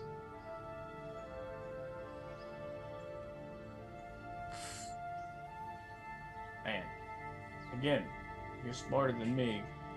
I'll give you that, but you sure you want to do all this? That you want to, what, get rid of death? Get rid of... just change everything that's been going on for thousands of years? Not for all. Just as one who breaks their own chains would not necessarily wish all chains to be broken. I'm not saying, like, I'm not arguing your ambition, but do you really have the power to do this? It's not a question of, like, your ambition, your ingenuity. It's more a question of, can you do this? I don't think you can. I don't think anybody can.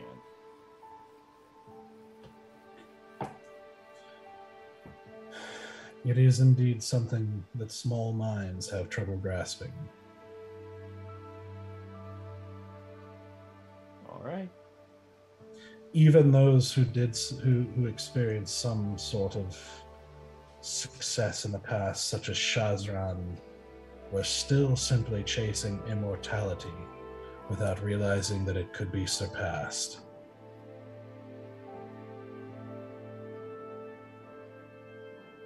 There are ways. I have seen it. Oh, like recently? Like you've seen, or like you saw a future in which this was all turning out well for you? I have seen the way to break the shackles and the rules of this universe. Cool. And thus I will bend it to my will. Cool. And you trust what you saw. You have no doubts what you saw was accurate and correct. Yes. And you've never been lied to, ever, by anyone or anything. Of course I have. That doesn't mean they succeeded in deceiving me. And even such, one does not think in such linear terms. I make assurances for everything I do. That is very apparent, because you've pretty much played every version of this game where even if you lose, you win. And it's, I mean, again, props to you. It's very impressive. That is a level of gameplay that I've never seen before. So it's certainly something to learn and grow and aspire towards. Definitely. I just know from my own personal experience that sometimes the people that you hold closest to you, the ones you trust implicitly, they can actually be your biggest foe. And I'm so desperately trying not to make it obvious, but I am trying to see if Filduna is showing any signs that she is like playing along and is not 100% with him. Make an insight check. Oh, shit, I'm terrible Big at one. insight. Yep. Come Big one right here. on. 11. You see her standing there with her hands folded in front of her, with her eyes down, sort of, looking at you with that sort of alertness, looking at him, looking around, with that kind of characteristic alertness that she always has. But you don't see anything either way. Like she's very much acting like she normally does.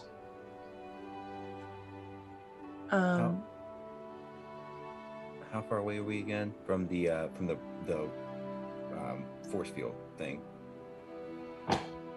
From 80 feet, what it said? Well, from the edge of that, if you were to make your way up a platform, 40, 45 feet. And is it all the way up, or is it just like a force field at a certain height? Is there any, and there's nothing that could get underneath it? Mm-mm. And there's no way for us to get up there, without. Is it levitating, or is it like stairs leading up to it? The platforms are like earth or like stone, basically. Okay. That have like kind of been disrupted at some point and made like these platforms, and you can see little stairs connecting the platforms up, making their way up. The green field doesn't seem to have anything to do with the chamber. It just appeared and is like mostly translucent. It's just a faint kind of green, tint to it. As he says, "This is why I have servants and partners and not anyone close to me. Such things are vulnerabilities." It's also very sad, too. I mean, is that not the whole point of existing? Connection. Only for children. Only for the weak. And are we not all children?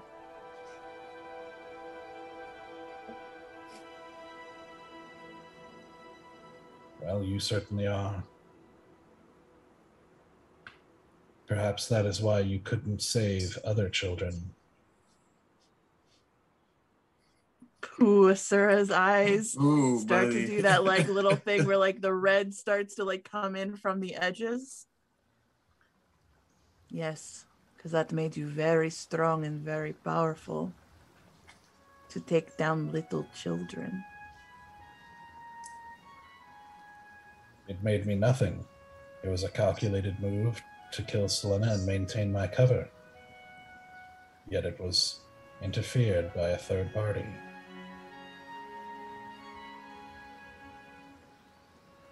They're not, like, I'm looking at, like, Filduna and Greenwood. Are they, like, doing any spells? Are they doing any, like, kind of secrety things with their hands?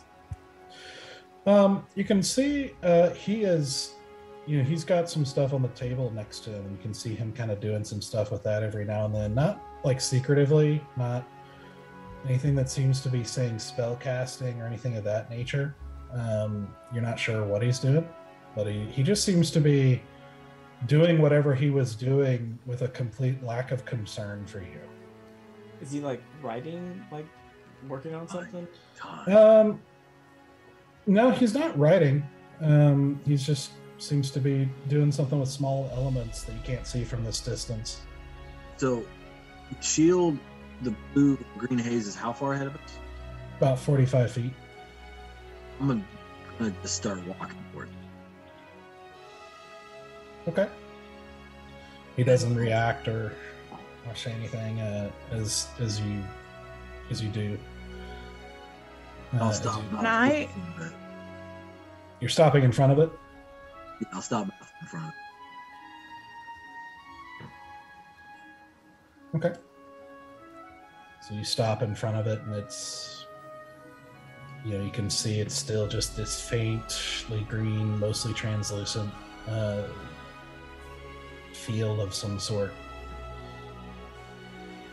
Can I just take a breath and close my eyes for a second and see if I can hear either Hadressa or Trill making their way up behind us? Make a perception check.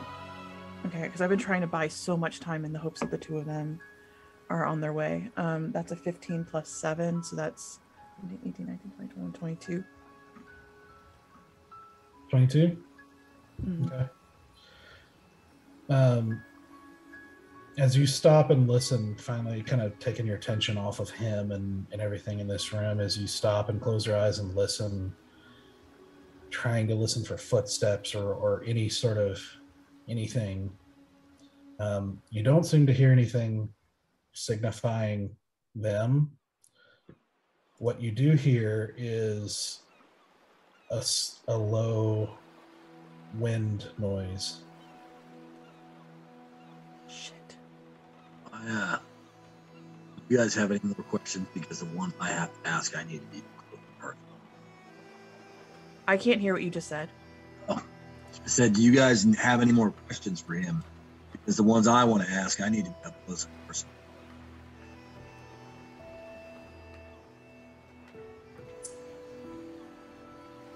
That's long enough for me. I shoot Eldritch Blast at the green haze, aiming at him, but I just want to see what it does. Like Eldritch Blast? Yep. Okay.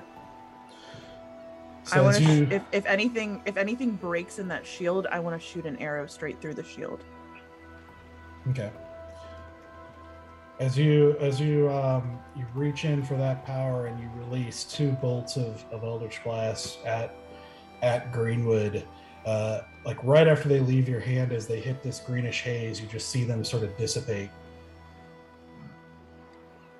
Mm-hmm. That feeling. Mm-hmm.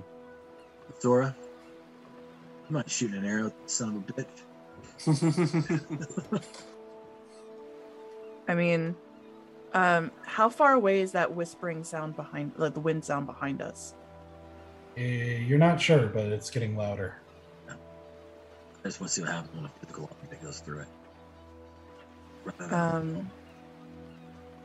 I take out my bow as Stoic has requested, and I shoot the bow. I shoot the arrow straight for Greenwood. I don't know if it does anything. You knock an arrow as you hear that noise getting louder, as you all start hearing that same like getting louder and louder. As you take your bow and knock it and release it, as soon as it hits that green haze, you just see it sort of disintegrate. Cool. Go ahead. And then I turn around towards the sound that's coming down the hall. And you just see kind of a dark hallway at the moment. You don't see anything immediately at the moment, as Greenwood says, you don't, as expected, you do not seem to understand what you've come up against. This is why it has come to this, and why I have held all the power this whole time, because you do not even understand the game you're playing. You don't even understand that I need not talk to you at all, because after you're dead, I will be able to get any information I want to out of you. But I am busy at the moment, so I thought I would indulge you in conversation long enough for her to reach you, so that I may continue my work uninterrupted. And as you hear that, and you see kind of out of that dark shadow, just slowly stepping, taking on a little bit more light, you see that white dress with that veiled face step into the dim light of the large room, as that hissing, that wind sound gets really loud as the edges of the door seem to distort a little bit as it walks in. And that's where we're going to stop for tonight. Oof. Oh, Oh boy. well, Got ideas, but I don't have a layout. Don't fully understand the layout of the place yet. yeah, Yeah, it's gonna be tough. It's gonna be tough. Lots Oh of wow. Oh boy. riddles. Yep. Sweet, I'd- sweet. I don't even know what to do with that. Yeah. Yep. No We're idea all what to do with that pretty- information. We're all pretty depleted. Yeah, if we would have taken a short rest, I have more option. I mean, I'm fully stocked on key points, and I'm only 1 hit point down. But that, what's that going to do? All right. Yeah. Oh man. I think we're all just kind of been like, oh, right now. Yeah. It's like, well, we put ourselves in another situation. We sure did. Yep. Mm-hmm. Just the Folly doing Folly things.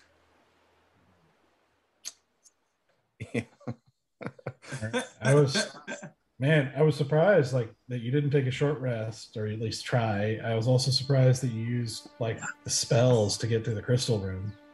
Man. I calculated. Really wanted the short rest. It's going to come back and bite us really hard. It might. It might. Well, all right. We will be back next week. As the Indeed. confrontation with Greenwood is finally here, Oh. as the party faces their toughest battle yet. As At the lowest point. At our Yeah. lowest point. Not even fully ready. yeah, this is going to be interesting. So we'll be It will back be indeed. next Monday, and join us on Discord and everything as we say hi and see the stuff that we post there every now and then. And we will see you next week for the big battle. Bye. Bye.